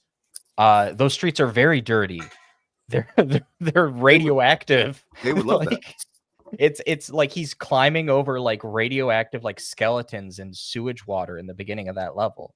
Like it's the idea that like America would be clean under the Nazis is crazy. It's crazy. It's not like the fantasy is of course very fascistic and like these people would love a slave plantation if the slaves kept it clean for them. Right. But like it's you know, it's not even true, you know? And again, these idiots are so media illiterate. I mean, watch something like The Time Machine, where the perfect utopian future means that all the people are idiots and the underground dwellers eat them every now and again. That's the subtext is, if you want a utopia where everything is clean and pretty, it means some of you, every now and again at random, are going to get eaten. I just want to point out again that this is still posted under the Critical Drinkers subreddit. Not that he runs it. I'm not saying that. I don't know. But he certainly must have some influence over it, right? If he wanted it gone, he'd probably make it gone. But well, I mean, I would think that he would probably have mods that should be removing stuff like this if it's a sub that he runs. It went against the community's general exactly. Yeah. No, you're right. But I mean, I'm saying like I feel like he would have people there that are supposed to do that. I would guess. So yeah, there's more, man, and like it's ask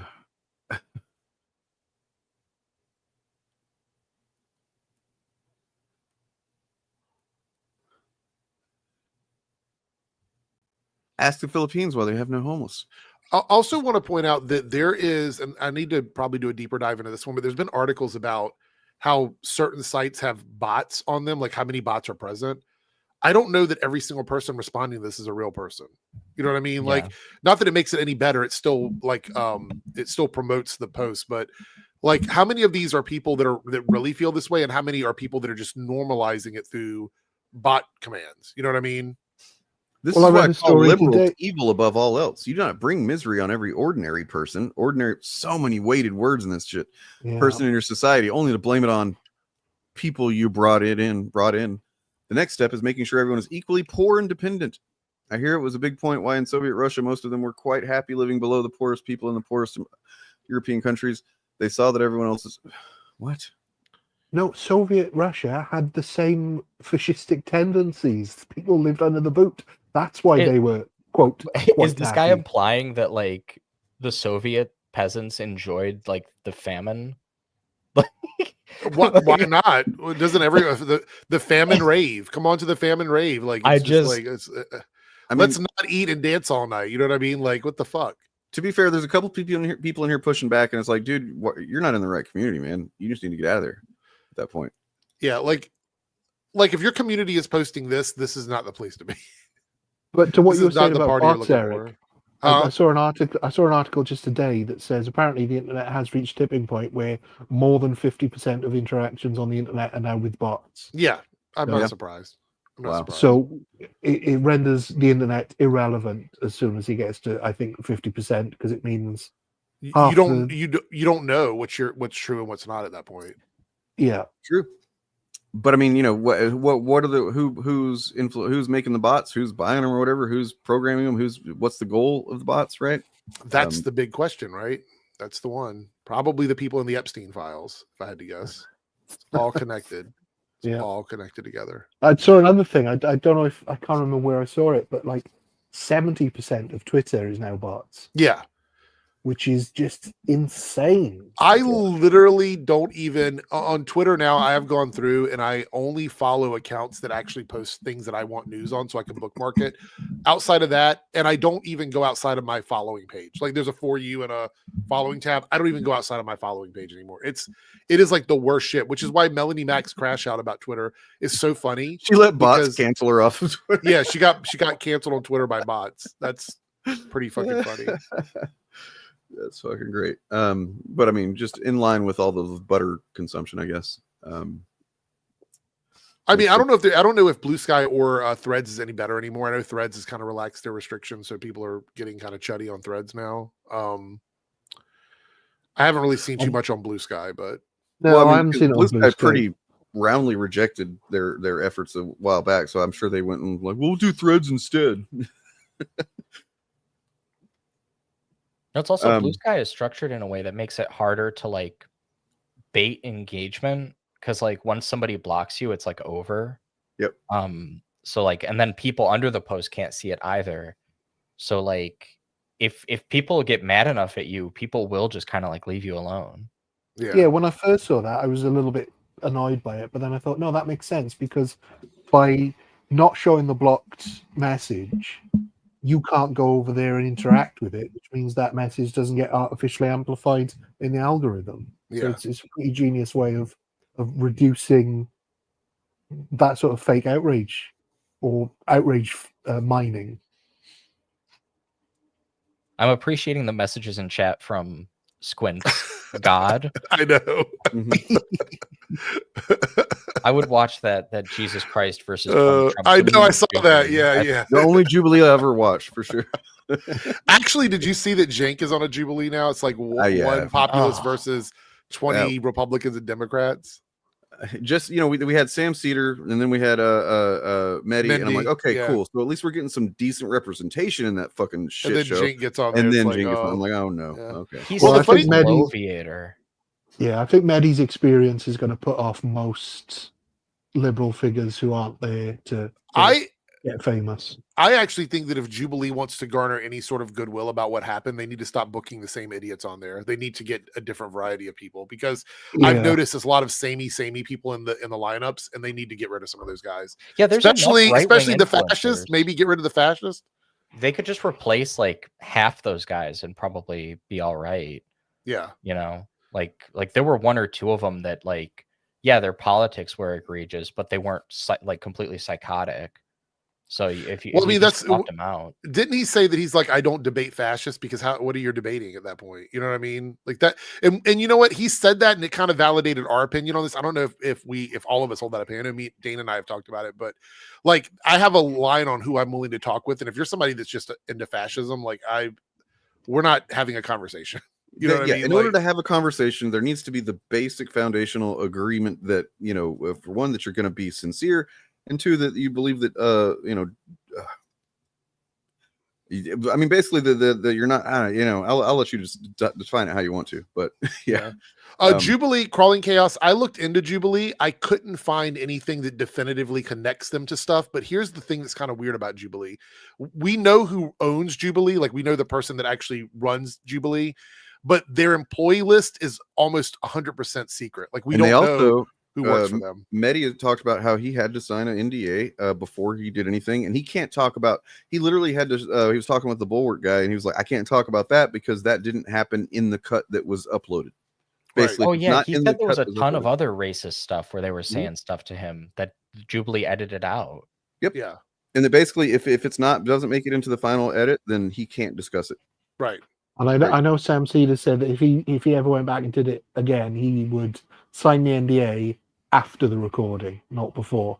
Right. He wouldn't sign his release until it had already filmed. And it's not just politics. It's like if you look at the other shit that they have these debates about, it's like one fucking fat woman versus 20 skinny women or some shit. It's like, what the fuck are you doing? Yeah, well, they jumped into political stuff. Like before it was social commentary, and then they just kind of jumped into political stuff. And the really funny thing was, before like 2019, I think they were not for profit, so you could react to all their content. They didn't care. But then after 2019, they became for profit, and slowly over time, they started claiming every single clip that somebody uses. And that's one of the things where it's like this, the owner was like, we'll never do that. We're always going to be, open for everybody so that we can reach out to the world or whatever. Cause they talk about straight arrow news and being about like being transparency and everything. Literally, they're not. Like they claim everything. They block everything. They're completely not transparent. Like it's crazy.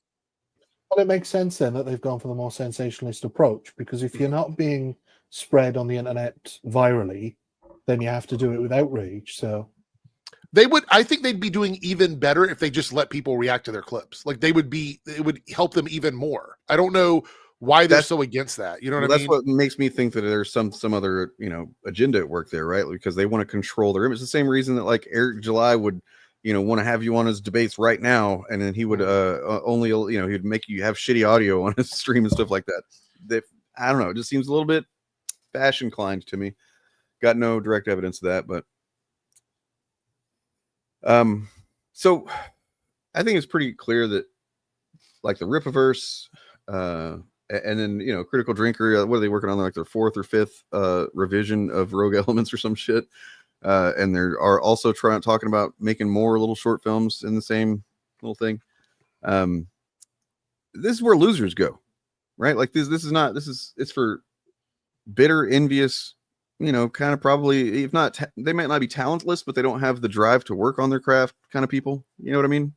Yeah, it's the new Black Vest VHS film, isn't it? It's the new Vanity project area, except they build a fan base already, and then they release their shitty products. So the highest funded horror film on Kickstarter was Chris Stuckman's Shelby Oaks, and that was before it got some interest from Mike Flanagan, who's quite a successful horror guy these days. And yeah, you guys remember a year ago or so, Chris Stuckman had announced that he, I think it was the Madam Web movie review or whatever, that he didn't want to do. And everybody's like, you need to do it. You need to do this video where you talk, shit on this movie that we've already watched 20 videos of people talking shit on this movie for some reason. And he was like, I'm not doing that anymore. He realized after starting making movies that it's how difficult it can be, and it might not have anything to do with the filmmakers or whatever. There's so many, plates in the air with that kind of thing that it's kind of shitty to just kind of crap on something, and he doesn't want to do that anymore. He wants to focus on what he likes and stuff like that. And that's a reasonable position. Of course, the internet doesn't like. He could have been dishonest about it as well. He could have said, I'm not covering this movie because it's not a good movie, and everybody else is covering how bad it is. So I don't want to do that. It's not. Right. I want to do something different. But no, he was honest about it. Yeah, and I don't agree with his opinion. I think you can still do movies and still be critical of art. I think that's a fair assessment. But it was his choice. Like he was upfront about why he was doing it, and you can either just accept it or not accept it. But I was like, okay, I don't agree with this. I think you should still critique movies because I really enjoyed how he reviewed films. He was like, he would, if it was bad, it was bad. If it was good, it was good. But I respect that he decided to make that stance because look where YouTube is now. Look where we are now. So in hindsight, I get why he did it. I still don't necessarily 100% agree with it, but I respect why he did it. Yeah. I mean, it's the same reason why I'm, once again, kind of taking a look at my content and how I want to continue, because I don't want to keep talking about chuds all the time. So yeah, anyway,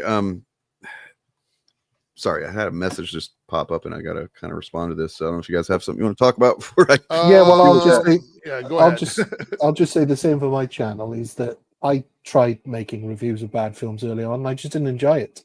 Me personally. I mean, it's different for him because he's been doing it for a long time and he has reviewed plenty of movies he didn't like.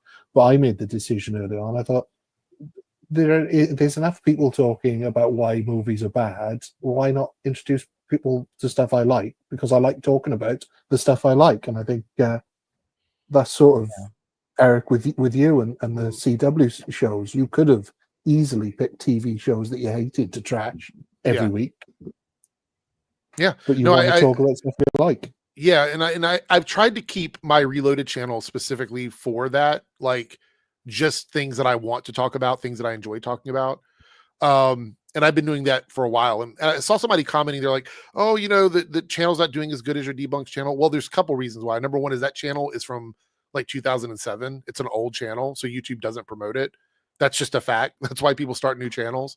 And also, I'm not really doing a lot over there outside of my live streams. I really love podcasting and interacting with people, and I'll upload a clip now and then or a video every now and then, but I'm not over there promoting that channel that way. Maybe that'll change. Maybe I'll start doing more stuff like that over there. But yeah, essentially I spent a decade doing daily videos, like literally Monday through Friday daily videos on the CW, Arrowverse shows, all these things. And I had a great audience during that time, and a lot of them still stuck around even after the shows ended, which is why the podcast does really well. The Nerdcast does really well. We consistently get 100+ viewers every night, late at night. So I'm happy about that, and my Debunks channel is where I can just talk shit about stuff. And it's usually with the intent to make the internet better, but allowing myself the space to talk about things that might be uncomfortable or, could be, I don't want to say, I guess a lot of it is controversial. It's not all controversial, but more controversial stuff, I guess, is probably where I'd put that. Chris says, I usually Reload channel for the Nerdcast, but admittedly Debunks is the one I watch more. That's fine, Chris. That's why I put that on both channels, though. The Nerdcast. That's why it's on both channels. I stream to both channels. It's a very different show, and it's going to appeal to a different audience. You cover a lot of news. You do the reviews of anything that's out, but it's your opportunity to talk as a group, whereas like Debunks is you on your own, having gathered your thoughts together. So yeah, I can understand why some people will be more attracted to one than the other, and why you wanted to separate them. It makes perfect sense. Well, where'd Cherry go? I believe I'd said this back then. It's like him saying, I don't want to shit on this movie just to shit on it, is him kind of shitting on the movie. And that's what I said. That's what I said when people asked me about it. I'm like, him saying that tells me that he didn't like it. And that's what that tells me about the people still demanding that he make a specific video doing that is that they, just can't get enough of a YouTuber shitting on something that they have already pre-decided is bad. Right. Or B, and I think this is, more likely, or maybe it's a mixture of both. Chris Stuckman just he's not somebody that they like because they happen to follow certain YouTubers that have shit on Chris Stuckman quite a bit for years. Yeah, I would be very surprised if his fan base were actually genuinely upset that he decided not to cover movies he didn't like. And also, what his opinions on those movies he doesn't like are, because he doesn't make a video about them. Yep. I mean, why do you need to see somebody say the same shit? Or it just doesn't make any sense to me. But Matt, the film guy, thanks for letting us know about this, man. Had the pleasure watching Shelby Oaks last year at Fright Fest. Honestly, I had mixed feelings. I've seen that quite a bit, and I kind of, based on the trailer, I expect to have some criticisms maybe. We can talk about that. Yeah, we're not sitting here like shilling his movie that we haven't seen or anything. But the guy's out here doing it. That's what matters. After looking into it, I'm even more impressed. Not having seen the film, not saying I'm impressed with the movie or his skills or anything. He might suck. I don't know. But point being that, he clearly cares about it, and obviously he saw some flaws in it as well, and that's why they've gone and done reshoots. And so this, what it does, if you look into it, this highlights exactly why Mauler, and that's what I named the stream, he's stuck, man. He's fucking not going anywhere. Mauler's never gonna go beyond. Maybe some other right-wing organization or whatever will hire him to write something or whatever, but like I can't see him going much further than the Ripaverse, which he's writing a story in, or whatever short film he's doing for Critical Drinker, right? Both of those jobs he got because of people he knows. Which they've talked about Chris Stuck. Oh, it's just because he's nice to everybody or whatever. No, it's because okay, so the movie made the Kickstarter made $1.4 million just right off the bat, basically, based on some stuff that he shot. Then Neon got interested, and then Mike Flanagan, who he had exchanged emails with for about a decade at that point, because he positively reviewed his movie Oculus back in the day, which is a good fucking movie, and got a lot of attention on Mike Flanagan before he, went on to become, the Mike Flanagan. So they're friends because of the fact that Chris Stuckman isn't a cynical fucking outrage, media grifter, because he just sincerely likes things or doesn't like them or whatever. And he made connections that way. People remember it whenever you're not an asshole, yeah. So, when them shitting on him for just like not wanting to go at people in the industry, because that's what their main thing was, is that, oh, he's making movies now, so he doesn't want to like talk shit on anybody that he might lose out on work or whatever. Well, yeah, that makes sense. Sure, there's nothing wrong with that. Just seems like, but especially after making your own film and knowing what each person's job is on that film and understanding how hard each of them works and how, because he knows, obviously everybody knows that films sometimes, with the best will in the world, don't come together, and there's numerous reasons for that, because there's like a million moving parts to every film. So sometimes they're bad through no fault of any of the people that made it. Professional looking film, way more than Critical Drinkers Rogue Elements. Yeah. Well, I don't have any doubt that's true. I believe that.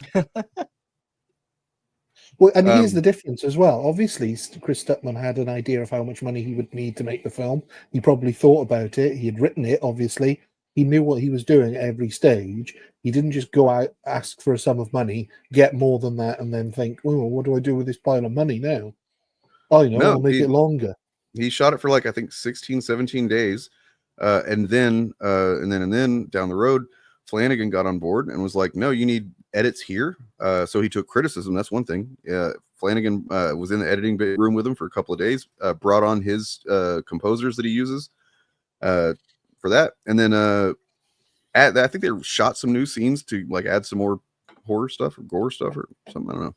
But yeah. No, Mauler's never put anything out other than just shitting on other people's stuff. Like I've said before, he could, if he's got some formula for what makes a great movie and what makes a bad one, why doesn't he just like do a series on that? Here's the formula, right?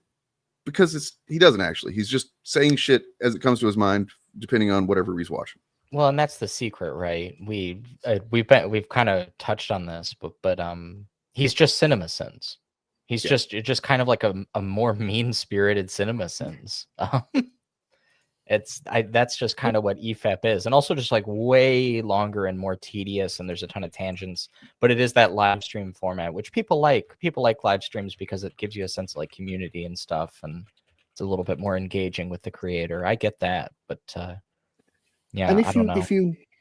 If you think that Mauler generally has cracked the code, if he had worked out the formula for not making a bad movie, people would be knocking down his door and asking for him to be a troubleshooter or a script doctor. But nobody in Hollywood, nobody anywhere in the media industry cares what he thinks, because they know he's wrong and they know exactly why he's wrong. Yeah, I mean, it's something about guys like that is that like you can tell a lot by how unable they frequently are to describe what makes a film good. Like go watch a Jacob Geller video, like there's somebody who will engage occasionally with like a piece of art and will describe like precisely like why it speaks to him and stuff like that. And I think that's so much more insightful.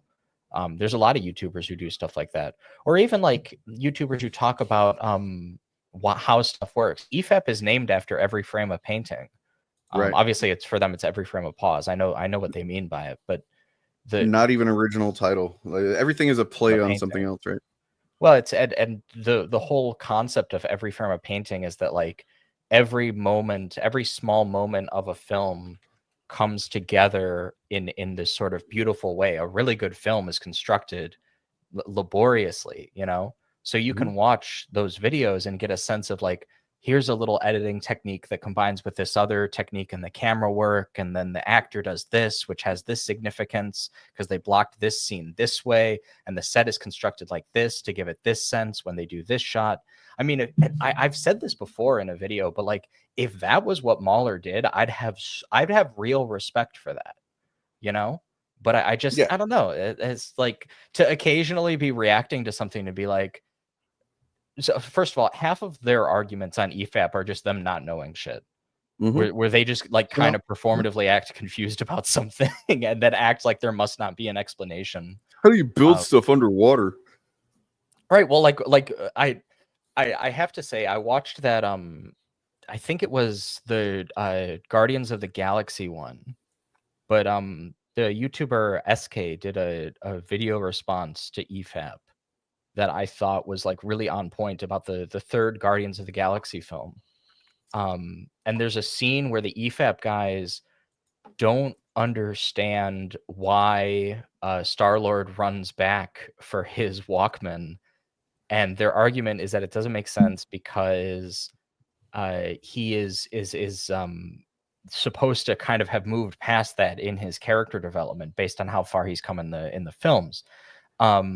With the issue with that being a few things. Like, first of all, he's constantly adding to this Walkman. So obviously this is something that's kind of building up in that regard. Well, technically, he gets a what's it called, like a Zune later on. So I mean, it's evolving kind of a quality of his character. But that film is sort of using that to play into his inability to let go, which is a thing about that film, like where he acts like he's let go of I think it's his grandfather that he hasn't gone to see. It's his throughout all the movies, because there's the in the first movie, it's like he wouldn't let go of his mother when she was dying, and he had, he wouldn't take her hand, and then came full circle whenever he had to save or take Gamora's hand or whatever at the end. And then I don't remember the second one, but the third one, it's he won't let go of Gamora because it's not the same Gamora. You know what I mean? So like that is the thing with him. And then it's like, come on, man, get over your dead mom and the only thing she ever left you, right? Like speaking of the second one, that's it in the second one, because the ego destroys the Walkman, and that enrages him because he's not only has he destroyed his mother, but ego's also destroyed his last connection to his mother, and that's the inciting incident. So want to give a shout out. That's a super chat from my channel from I think it's Fadagen is the pronunciation there. 250 super chat. Good talks and liver destroyers. Fantastic Four video. Liver destroyers. I don't think I've ever heard that before. Wait, is that critical drinker? Yeah. You know what I think. Creative. It is funny, but I like to point out. I like to be the sour sport and point out that I don't think the guy even fucking probably drinks that much, to be honest. Yeah, I mean he might, but like the cap is on. In the photo, the cap is on the bottle. And let me be fucking clear, as someone from the South, right? It to think you're not a fucking whiskey man if you drink fucking Jack Daniels, all right? You're just not. You're a trailer trash fucking goon.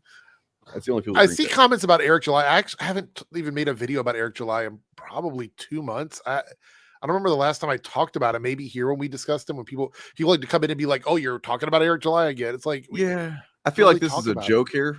Maybe I can't tell. If it's not a joke, you come across like satire, like good satire, man. So thank you for that. I mean, like the name like that is Young Grippa That's so good.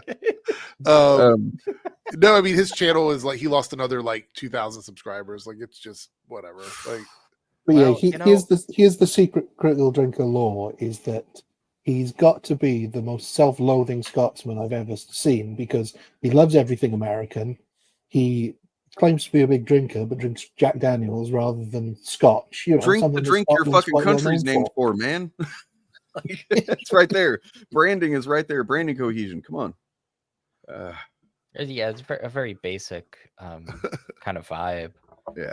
I don't know. Eric July could make a comeback. If he works on himself sincerely, he could build his channel back up, brick by brick, as it were. Brick by brick, yes. Yeah. No, the funny thing is, I think it was like 3 or 4 years ago, I got attacked because my opinion was that people come to his channel for outrage content, and when he stops making that, his people aren't going to come to his channel anymore. Well, to be fair, it's also they stopped coming because he's a fucking horrible hypocrite and a fucking, just like a obvious grifter. I mean, when your paid Stan Twitter account just stops posting tweets, I think it's over, man. Not good. I think it's over. Like he keeps defending the fact that he never liked Miles Morales. Yeah. Keeps saying that, and yet because of the Bob debate with him, and yet on that debate he showed Bob how he's got a collection of Miles Morales comics. I mean, there's some that have been rated. There's the post that I found of him from Instagram from 2020 where he's wearing a fucking Miles Morales cap. And it's like, okay, so you have to admit either you don't know the difference between Miles and Peter's branding, and you just thought this was like a cool ass Spider-Man cap, or you were a fucking Miles fan.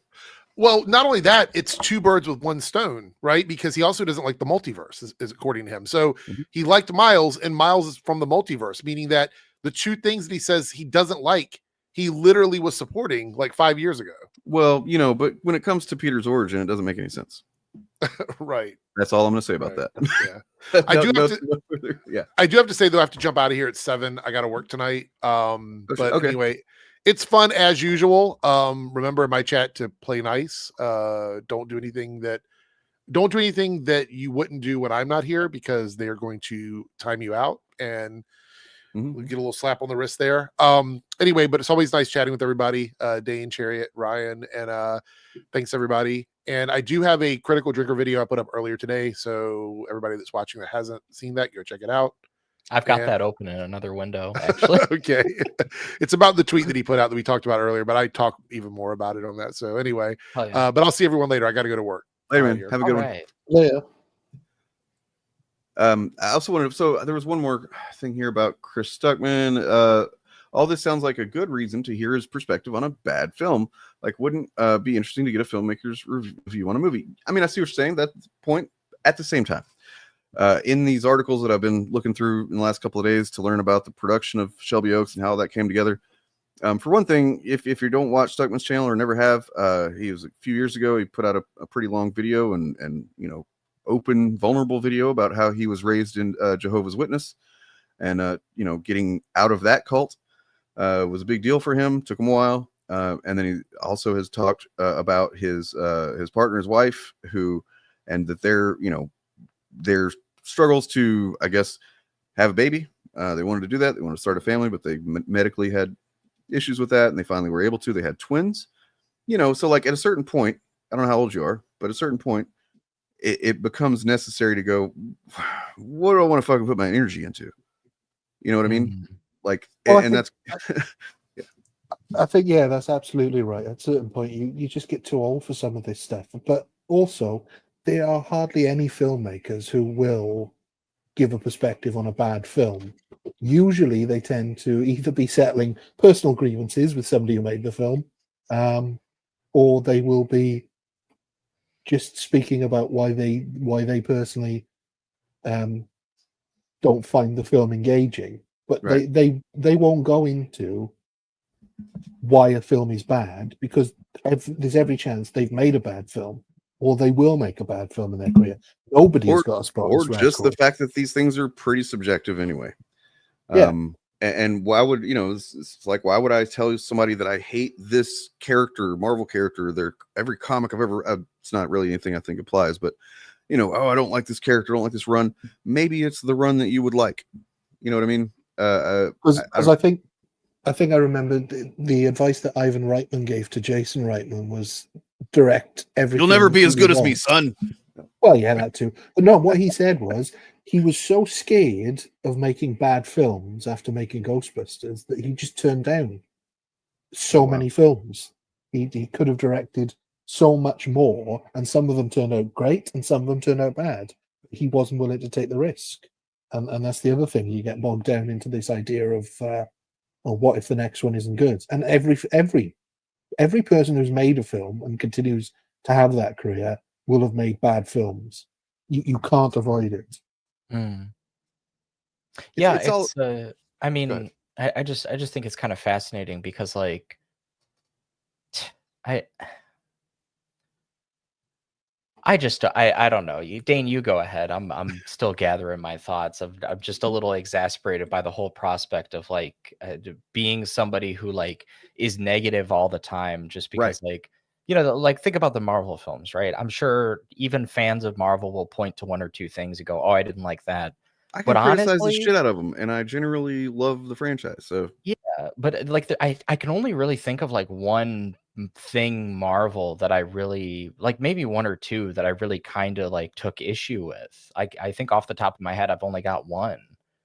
And it's not that I like liked the other ones or that I thought that they were great, but I think that like if your emotional range is terrible film and good film, that's very binary. Whereas like a lot of films I watch and I'm like, it's all right. As you know, didn't really strike me. 2 to 3 stars. That's not like something that I would shell out like a lot of hatred for. But like if you make certain decisions, I think that I might be more incensed to like give a harsh criticism. There's plenty of films out there that I know that I like that I don't like maybe 99% of the film. But there will be one thing in that film that I absolutely love. I mean, for example, just off the top of my head, I thought the 18 film that they did, it was okay. It was a decent enough action film. But that scene with the tank falling, that was brilliant. I'd never seen that before. It was fucking great, Even I know about that one. Show me something in a film I've never seen before, and immediately it'll jump. I'll remember it positively, right? Yeah. Like, yeah. I mean, okay. Here's a recent example. I haven't said this yet, but Superman. After having sat with it for a while, and then after having watched Guardians of the Galaxy again since then, I expected after leaving Superman that would probably be my favorite James Gunn movie, and it's not. It's still not. Which one is? I think it would have to still be just a kind of a two-way tie between Guardians 1 and 3. Guardians 3 is kind of underrated in the totally MCU, underrated. I feel. Yeah, it's there's a lot going on in there, and it's maybe because you have to watch Infinity War to kind of get some of the context and remember what exactly is motivating characters and stuff like that. Maybe that's it. But yeah, but I think another thing is, which is something my partner said to me. She said she loved the film, but she would never watch it again because she couldn't deal with the animal suffering in it. Oh, I think it's for some people that's valid. Be the case. Yeah, I mean, and it is hard, but I also like Rocket's journey, and then James Gunn has talked about this, that he identified from the very beginning with Rocket more than any other character, and that's why he wanted to wait out and have Rocket's story be the final kind of arc, and why he becomes the leader at the end, because he's somebody who he's not a bad guy. He's just been hurt so much that he only knows how to look after himself and the people right around him. He doesn't, and then in part 3, he literally, like that, the scene with him finding all the animals. He finds the little baby raccoons and he's like, oh shit, and they look just like I did. And then he sees all the other animals. That's literally him experiencing like just an open empathy, the empathy he's never had before. Like, all these things matter. All these creatures matter. And, and he becomes a true hero in that moment. And it's fucking beautiful. Yeah. I mean, and you don't get there without the animal abuse is what I'm saying. Yeah. Yes. Well, yeah, that's true. It doesn't make it any easier to watch, but for some people, but yeah, that is his arc through the entire film. Because when we first meet him, he's partnered with Groot, and that's his circle, the two of them. An emotion, like a pretty limited emotional range character, yeah. And then as his social group expands, so does his emotional range until sort of. You can tell Gunn was really thinking about this too, going back and watching like the first movie, whenever they get to nowhere and they're waiting on seeing the Collector or whatever, and Rocket and Drax are doing their drinking games or whatever, and they end up in a fight, and there's this moment where Rocket's he's drunk and he's just like, I didn't ask to be made, turned in, what is this thing or whatever, and it's like, holy shit, man, James Gunn was putting a lot of thought into this character before he was ready to reveal his hand. You know what I mean? But to be fair, I think there are a lot of films that even the big what you might consider the worst of the Marvel films, and to be honest, I've liked all of them to varying degrees. But like something that struck me about Fantastic Four, which I haven't heard anybody else mention. I don't know if you've picked up on this, but in that film, the relationship between Mr. Fantastic and the Invisible Woman, between those two, she is effectively his muse in that.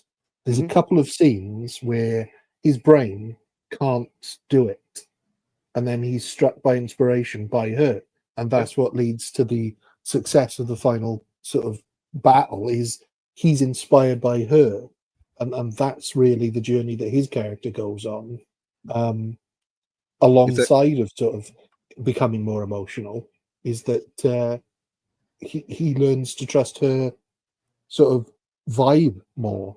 Yeah, I mean, well, I mean, it's not canon, but it is very, very right there. If you read Fantastic Four comics, that Reed he's autistic as fuck. You know, he needs an assist sometimes, getting out of his head, getting out of the analytical, you know, mind and stuff. And that's why, yeah, that's what they did it perfectly. And then if you think about it, when have we had just like a healthy, you know, fucking couple in the MCU that like so many characters are like broken families, divorced, and yeah. Yeah. Well, that's it. Man, wow. I thought about what you said, by the way, the Superman thing. I think I like Superman more, but I think Guardians 3 is my second favorite.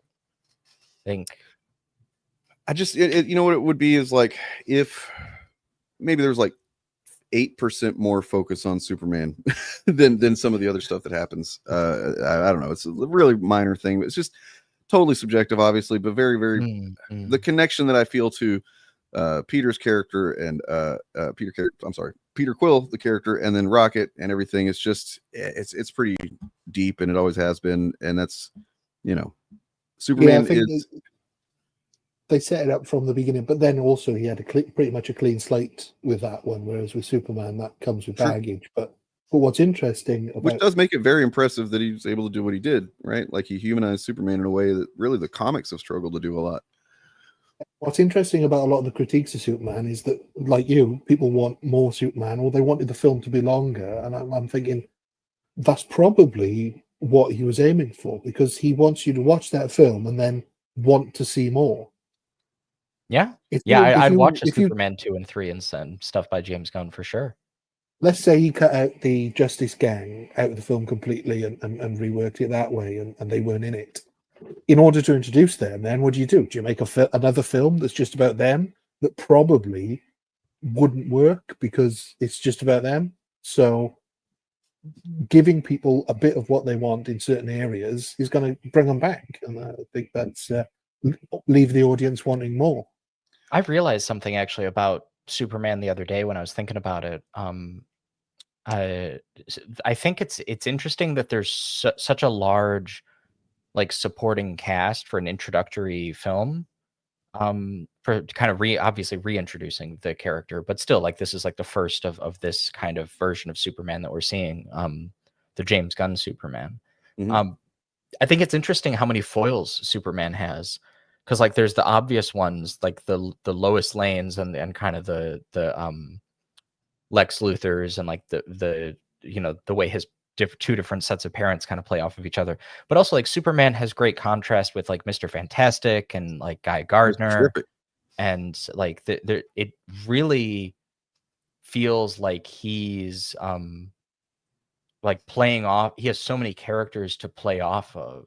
Yeah, and he's going against the grain in so many ways. Like even the heroes he has disagreements with, right? Like they're just like, let's just kill this fucking beast, and he's like, no. I think that's got to be what makes it like so interesting to me, because this is like a Superman movie about who Superman is like socially. So like he needs to have all of these other people to relate to, and I think that's kind of cool. That's kind of dope. It kind of in a movie version, it's kind of a microcosm of what they used to do with like the Justice League Unlimited show, where like they would have a lot of team ups every episode, and you get to see characters play off of each other. One of the things I agree with it. I saw it said before I saw the movie. I was like, got me excited was that this movie feels a bit like a, you know, Justice League Unlimited movie. And you know, the thing that James Gunn did to give this movie lots of credit, as opposed to other like MCU movies that have tried to, or even just or whatever, Batman versus Superman that tried to, you know, well, let's do the whole shared universe now, because this obviously has a shared universe, but why is it better than other versions? Because it's all relevant to each other. The characters that are in the movie are, like you're talking about, they play off of Superman. They're necessary to tell the story and characterize Superman in a certain way. Whereas like it's not just, okay, we've got the Superman plot, now we shove in these characters and have them do some shit. You know what I mean? Or have Batman open an email that has some attachments with characters in it or whatever. As Steve Shive said, I quote, he said, James Gunn wrote the hell out of this movie. And I agree with that. is and I think that's also one of the things that people didn't even realize they wanted out of, like, going back to Infinity War. One of the things I loved about that film is the combination of pairings that we got of all these characters. I mean, pairing Rocket with Winter Soldier was just, who does that? And that's the sort of thing that I think people think they want out of comic books and then comic book movies, but then don't realize that you have to really lay the groundwork to get there. Yeah. I mean, some of the earlier attempts in the MCU to, expand the thing were kind of rejected and criticized because of those, like Iron Man 2. The stuff that people don't like about Age of Ultron, although I am an apologist for that movie, a lot of people don't like some of the stuff that's just seems like world building for world building's sake. Can I say something crazy about that film? Sure. So the original, like, Avengers, like the first team up film, and Ultron, and like Civil War, and Infinity War and Endgame, out of all 5 of those, I like Ultron the best. Whoa, that is crazy. I mean, I'm all for that. I mean, I think Endgame is objectively the best, but no, people like that film. Yeah, I have not understood some of the people that are just like, it's boring, Age of Ultron or whatever. I'm like, it was the first time I felt like I was reading an Avengers comic while watching a movie, kind of thing, even more so than the first one. I mean, I think the first one has a tighter pacing. It's got, everything's more, kind of focused, I guess. But at the same time, the first one was literally shot as with TV show cameras, because that's, I guess, what we knew. So everything is like floor to ceiling on your TV rather than having the cinematic aspect ratio. It's kind of weird when you watch it, but yeah. I like there's a lot of little poetic things about Age of Ultron that I think are nice. The scene from that film, like, sort of like Ryan was saying about how, like, a film can have like that one scene and it'll just really make you like it. It'll completely change your opinion towards it. For me, with Ultron, there's like 1 or 2, but the big one is when Vision and Ultron have that exchange at the end. Yes, I love that. That's unironically, it feels almost like really good sci-fi kind of. His quote is fucking phenomenal. I forget exactly what he says, but it's a pretty complex concept that he's conveying right before he obliterates Ultron. And yeah, just ending it on the you sound like you were born yesterday, and I was. He says you're unbearably naive. Well, I was born yesterday. Yeah, sorry, that's the line. Good. Yeah. Well, and then also, like, Ultron says something is like, they're doomed. You understand that, and Vision says yes, but there's grace in their failures or something like that. And I just think that that's really beautiful too. I also I've never heard anybody talk about this, by the way. In the scene where they first introduce, like, Ultron's plan to, like, kill humanity, when he first sort of a thing is not beautiful because it lasts. Yeah, that's the line. Ultron is in the church, and he says that the church was built in that location so that everyone in the city could be equally close to God.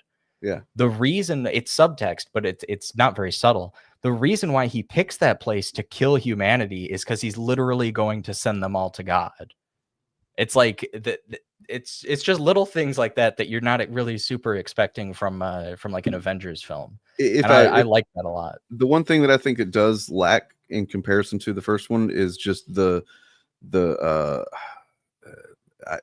personification of the villain that Loki brings to the first movie. Like, you know what I mean? Like, Ultron being Ultron, he lacks humanity visually, and they did an okay job with him. I think casting James Spader as well is probably the best bit of casting they could do, because he can bring so much with his voice as well.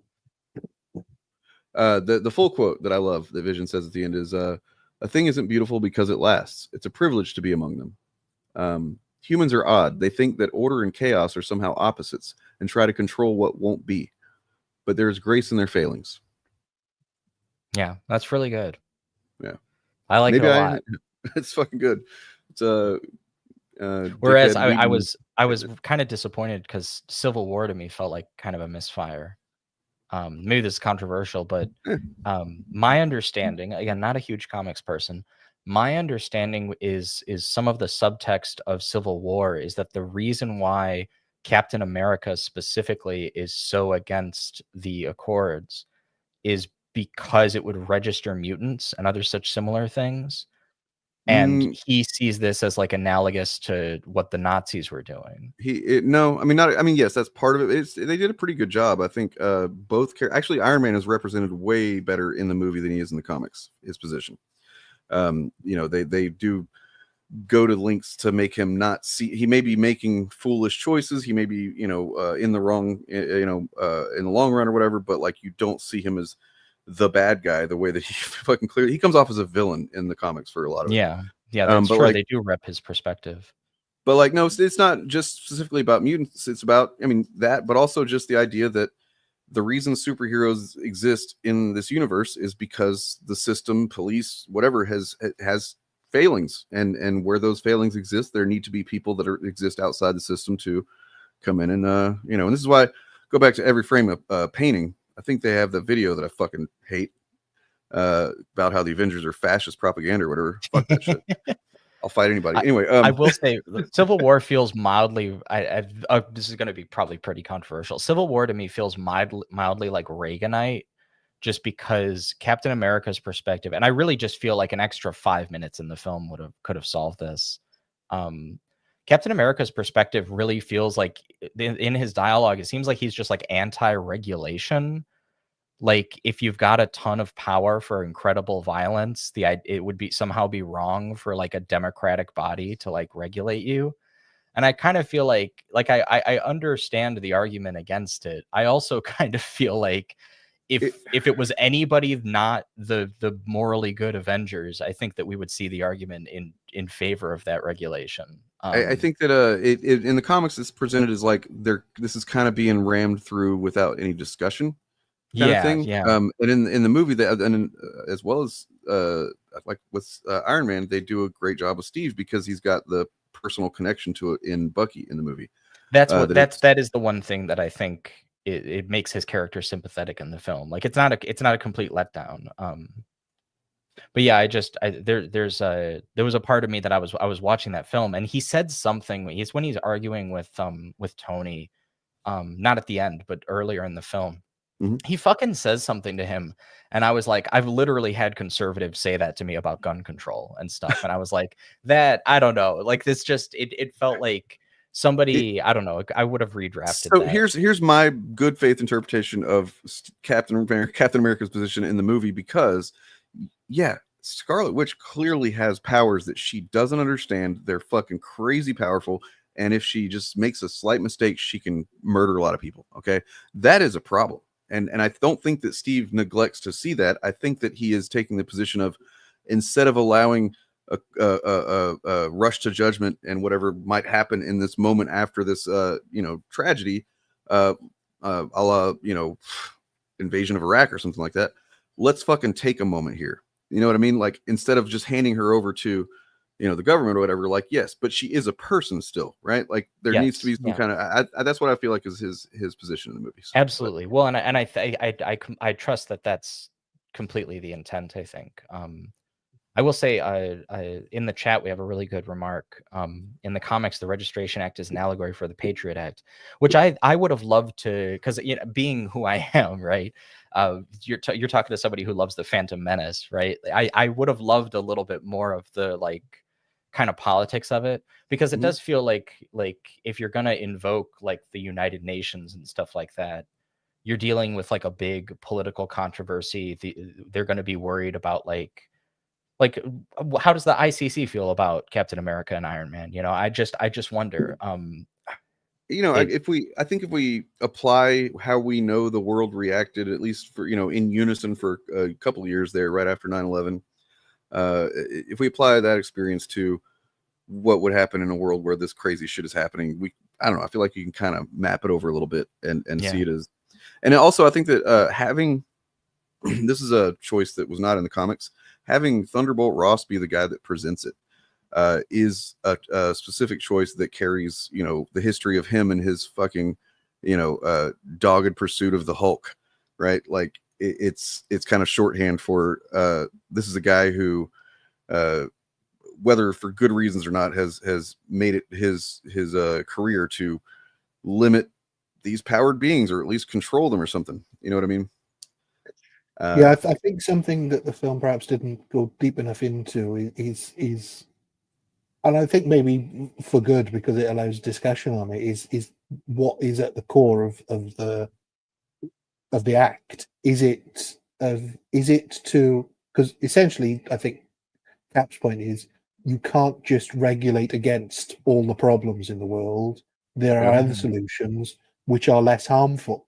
He's attempting to come to a solution to minimize harm, and I don't know if we've got enough of that. Like, what we never got to hear what his solution to dealing with somebody with the Scarlet Witch's powers was. Because I think he's just anti-reactionary in general. He doesn't have a solution. He's just against the reactionary position, right? Like he knows well how bad that can turn out. Yeah, and I think this is it's a little bit worse. In somebody brought up in the chat, the Acolyte with the Republic senator criticizes the Jedi for having unchecked power. I think that was in hindsight a really big ball drop, because if they had done just like 2 more Acolyte episodes, think about the stuff that they could have drawn into it that would have really given you an idea of what that setting is supposed to be like. I realize this is tangential, but like that's to me, that's almost more of a kind of missed opportunity, because that was kind of their first major foray on Disney Plus into like that era, that like High Republic era of Star Wars that they wanted to explore. And I know a lot. Sorry, I know a lot of Star Wars fans don't want to hear it, but the only reason we know the Jedi is good is because the Jedi have told us they're good. Right. It's like the police, coming to the school and teaching us about drugs and how they're the good guys and drugs are the bad guys. We all believe that, right? Yeah, they're also like, they have a certain thesis about like violence and power that I think parallels the Republic. And I think that the Republic is viewed as good in the context of the Empire. So it's like the juxtaposition, just sort of like, because the Sith are generally not great, even sort of even by their own lights. Like the internal disputes of the Sith paint them very poorly. So I think it's the juxtaposition, but I do like the idea that when you compare the Jedi with like other groups of Force users or different cultures or certain political situations, now all of a sudden you get like a big I don't know, like a big political implication. I think that that would have been really interesting to see. This is an excellent point that I did not think about. That, I mean, in his previous movie, the organization that essentially brought the Avengers together and is supposed to be this global peacekeeping force is literally run secretly by Nazis.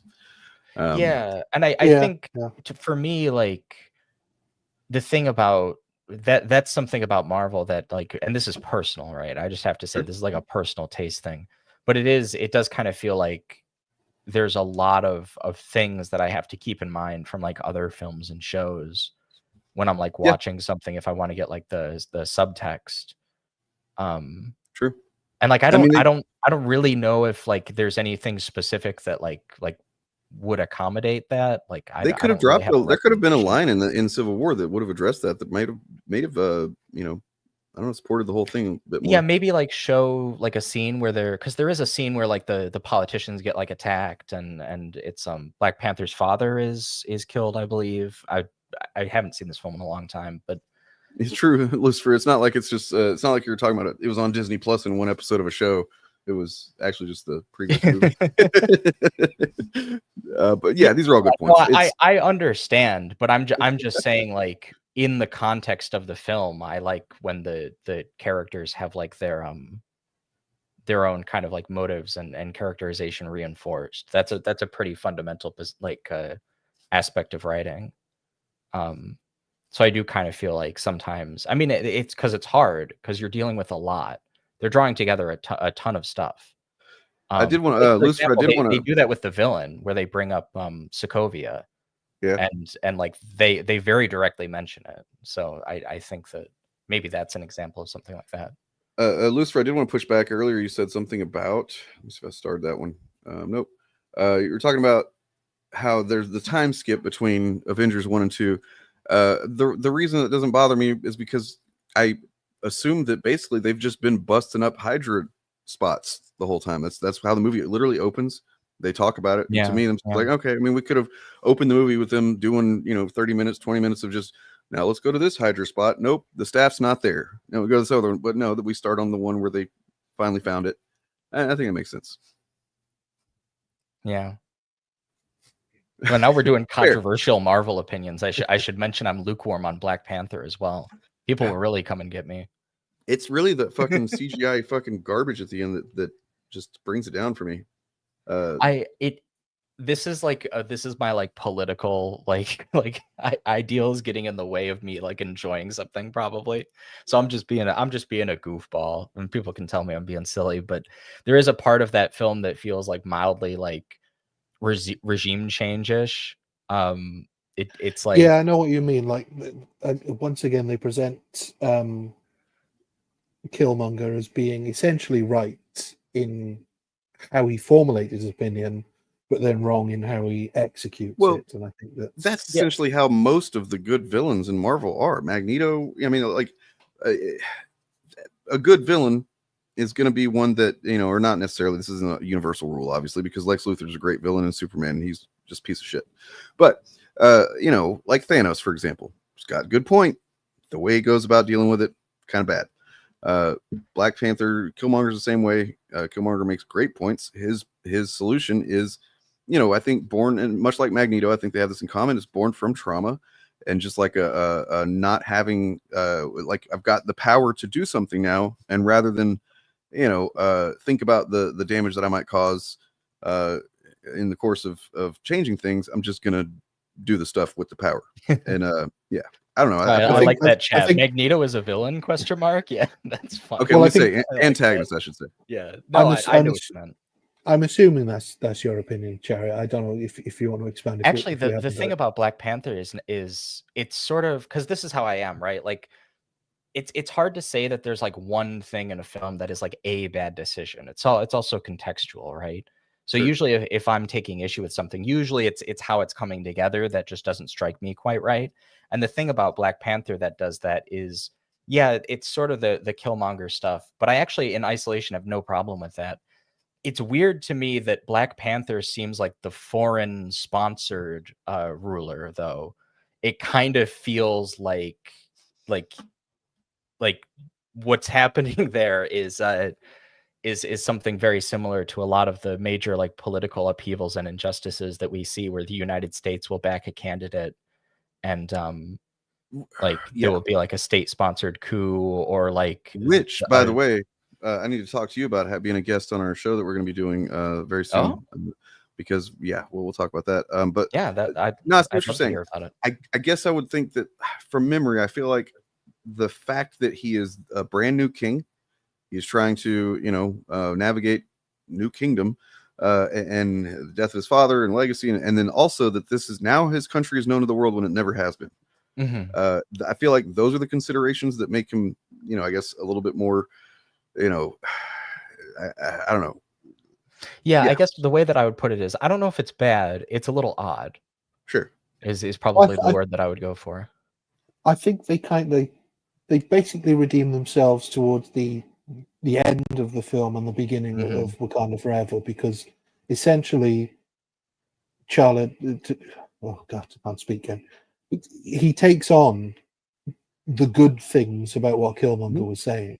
He adopts the reasons for Killmonger's grievances, but does it in a way that is peaceful. And then we see that obviously that still upsets the rest of the world, because they come in and try and steal everything in Wakanda Forever.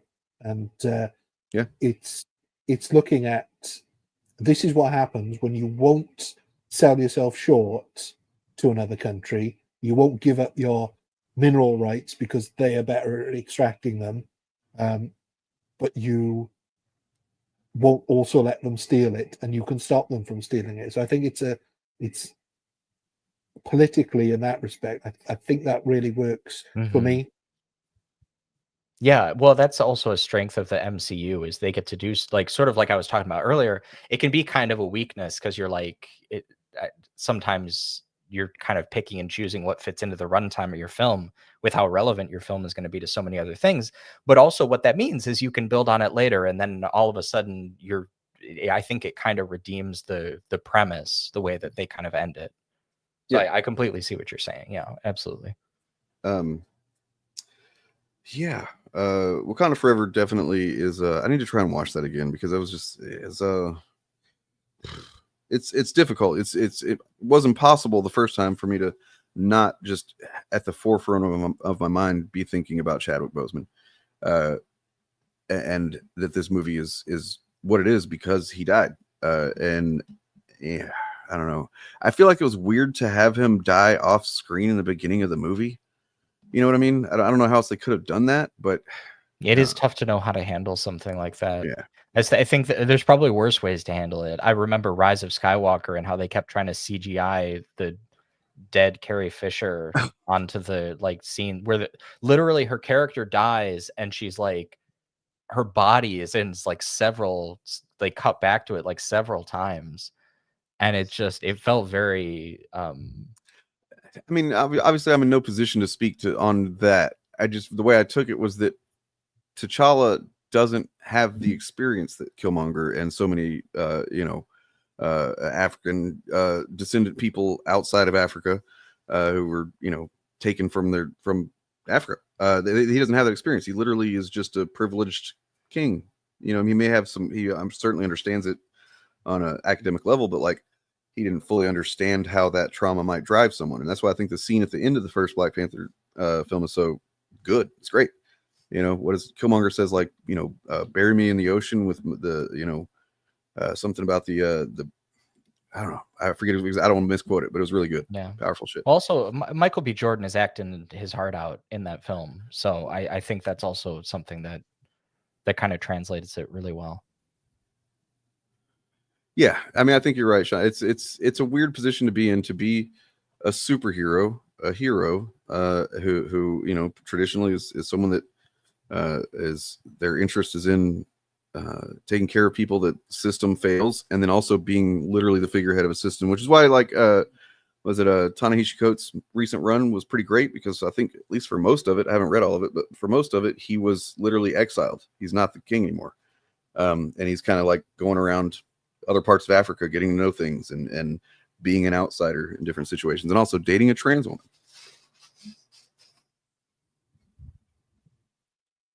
So, well, man, we could talk about Marvel all goddamn day.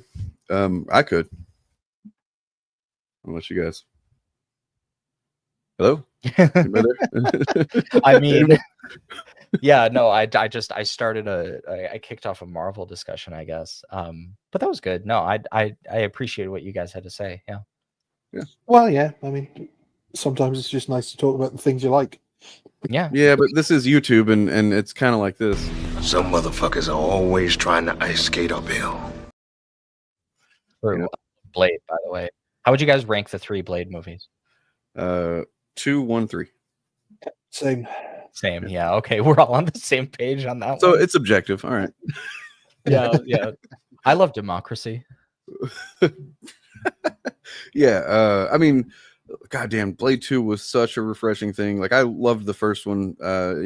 Maybe I've talked about my experience with that one before, but that was the first time me and my 2 older brothers had been together in over a decade. They were the ones that got me into comics and stuff. So it's a pretty special moment going to see that with them. And but man, Blade 2 was fucking, I was not prepared. I was just, I don't know, went to see that with one of my brothers, and when it came out, and just completely did not expect it to be so awesome. Had no idea who Guillermo del Toro was. I don't think many people did. But no, well, the first one was an indie film, wasn't it?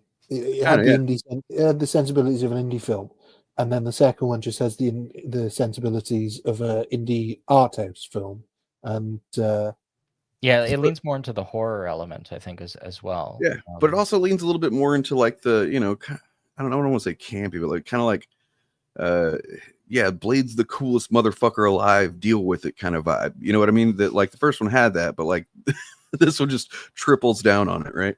And I mean, if you wanted to, and this goes back to my problem with EFAP. If you did what they do to that film, you could easily just disassemble it completely, because there's things that don't make any sense at all in that film. But it doesn't matter, because it's Guillermo del Toro just doing his thing. The thing that always got me is that because the way he kills all the vampires at the end is with that light bomb. Mm-hmm. And it's like, light doesn't go around corners. Like, light doesn't work like that. Yeah. You could, if you blew up a light bomb in a sewer, how is that light getting around the corners to get Who all cares? those It was vampires? awesome. It doesn't matter. No, it is doesn't mildly matter. inconsistent as well, because like, yeah, I wonder how that explosive is supposed to work, because like you're right, it can't just be a flash. Well, but there's all bits and pieces like that throughout the film. Like there's one scene where one of the new vampires is feeding, and it starts excreting out of its back at the same time. None of the other vampires do that. It's not something that this type of vampire does. It's just that Guillermo del Toro had read about this. He was going a little crazy with his monster, designs, and hey, more power. Yeah, but apparently he had read about an insect that does the same thing, and so he thought, right, well, that's cool. I'll put it in there. And sometimes that's enough. Put it in there if it's cool. Yeah. It doesn't have to entirely make sense within the established law. If it's cool, do it. I mean, do you want to tell him, Sean, or I mean, basically you can use whatever you want, really. I'm not going to call you out on that. Because Sean said this. Right. And then this guy said this. So, you guys deal with that. It was perfect. Let's just put it down to character count in the comment section and leave it at that. I don't think there was any malice there. But Blade 2, if you watch it in the same headspace that EFAT watched their stuff in, you could have all sorts of issues with it. But it's still the best of the three films because it's visually exciting, it's interesting, it's weird, really weird. Love it. Love how weird it is. It's fun. And then man, the third one was really lame. Anyways, I don't think they're going to be doing a Blade movie now. Yeah, whatever happened to that? It just seems like it's too fraught with I don't know. We talked about it before. I think that it was a mistake to, the story goes that Mahershala Ali, after winning an Oscar for Green Book, was like, okay, now I can do whatever I want. I'm calling Marvel and telling them I want to be Blade. And that's I don't think any of the movies have started that way before. So it kind of put them in a situation that's very reminiscent of Ed Norton in Incredible Hulk, where it's like the dynamic is almost kind of this, you're lucky to have me. You know what I mean? And so that means I get to have a little bit more influence on what we do. And so there was instances, I'm not saying that Marvel's side was handling things great, but like, apparently he had rejected several directors that they put forward, and he wanted to find the director, and he was not working with them on that. And ironically, there's stories like that from the set of Blade 3 as well, I think, come to think of it. Well, there's the stories of Wesley Snipes refusing to respond to anything but Blade. There's a scene where he wakes up and Wesley Snipes was refusing to open his eyes for some reason. So they CGI the eyes on him. Yeah.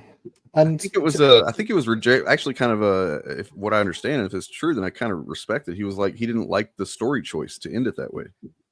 Yeah, and I think David S. Goyer was an inexperienced director, who perhaps got a little bit big for his boots. To be honest, because he spouts off every now and again about because I think he said something about the Blade film. How could they just not make a cool Blade film? And I'm like, well, you managed it. Right, exactly. Yeah, and then, say he was kind of saying that Snipes' tax issues were kind of weighing on him too, and I don't know how true that is. Kind of seems kind of weird to throw that out there. Kind of unprofessional. At the same time, I'm fucking loving Foundation, so, was on the road to getting him to co-writing that show, so. I think the current problem as well is that I felt like Marvel didn't want to ask Ryan Coogler to be involved with it because they didn't want to perhaps be seen as, well, we'll just call the one black dude. The black guy, yeah. Yeah, we'll get him to make the black films, and then obviously, if he had been involved, he wouldn't have made Sinners. He would have made a Blade film instead, because from what I understand, there were enough similarities between the two that it's probably better that they didn't make it, because it would have been compared to Sinners, and people would have been harsh on it for that reason. So I think they'll get around to it eventually, but I think they perhaps need to stop planning so far ahead with some of the stuff they do. Get the scripts, maybe borrow that from James Gunn and get the scripts before they announce the film. Well, I'll say this: there's a channel called Kinda Culty. It's the only speculation on MCU channel that I ever even watch, and I sometimes don't do that because he's so good at taking little tidbits of, like, you know, leaked info or whatever reports, and then kind of speculating based on what they've done in the past, based on comics and stuff, that he's actually spoiled movies for me just based on his informed speculation. Like, he ended up being so right about certain things. It's not one of these stupid, you know, it's not a clickbaity type of thing. He does a lot of work and makes great content. I can't, if you want to, if you're into that kind of thing and you just want to follow what might happen, if not, that's understandable too. Recently, he put out a video that really for the first time got me hyped for the story of whatever's going to happen, what's going to happen in Doomsday and Secret Wars. I was excited for those movies based on the promise of what might happen, but based on what seems to be likely to happen, it's going to be fucking great. Hopefully they'll pull it off. But, like, you know, Fantastic Four is going to play a major role, obviously. And then it seems to be that, I don't want to spoil it. In case it does end up being true, then I'll technically have spoiled it. But just going to say, you know, I don't know. Put on your yellow spandex. I don't have that. Come on. I don't think I have any spandex, actually. No, Sean, no, man, please don't leave, dude. This is a misunderstanding here. I mean, like, I get the intention here, but, like, I just don't think that this is it's tricky. You're not in the wrong here, Sean. You know, I think that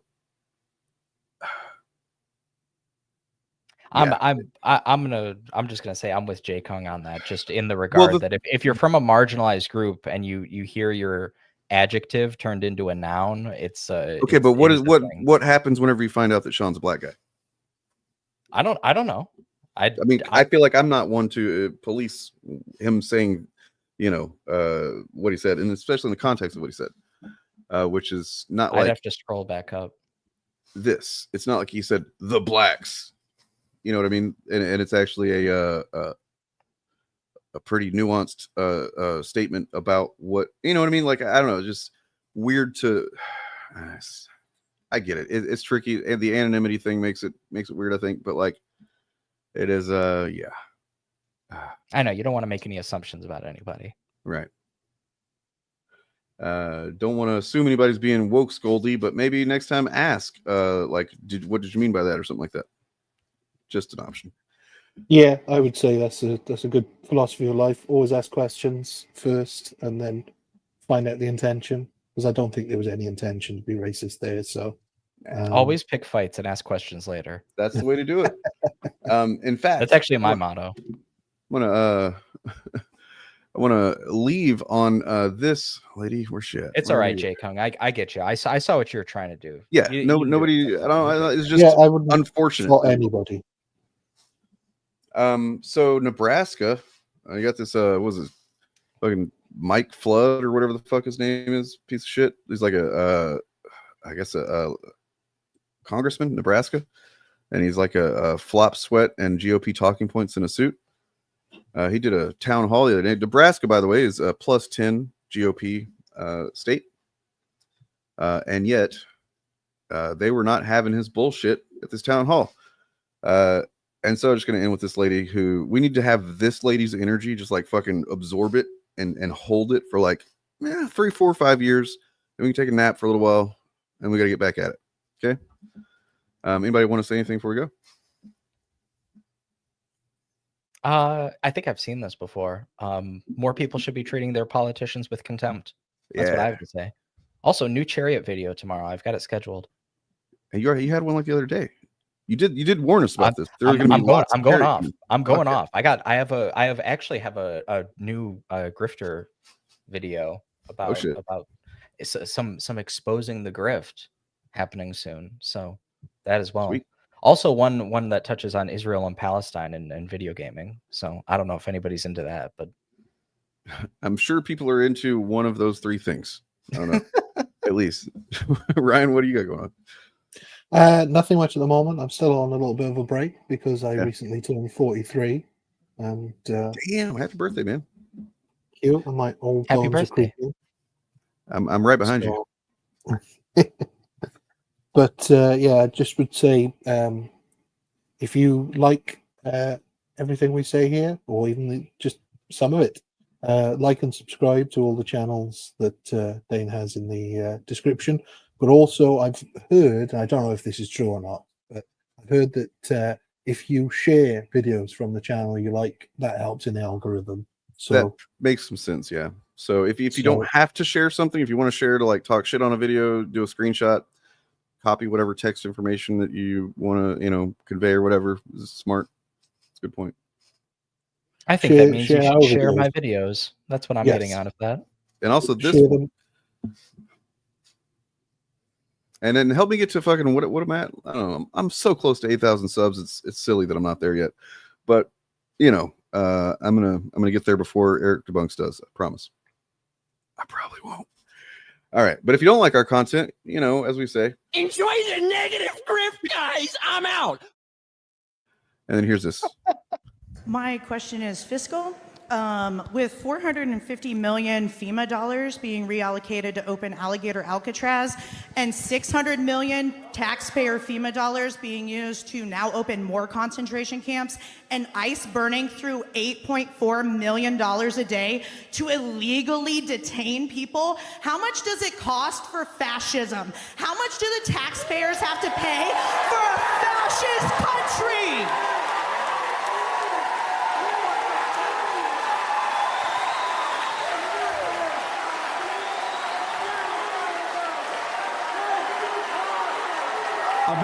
Woo! Bad faith criticism. Are you a talentless YouTuber pretending to be an expert? Do you have a tantrum when you're criticized for being totally full of shit? Then the excuse you need is bad faith criticism.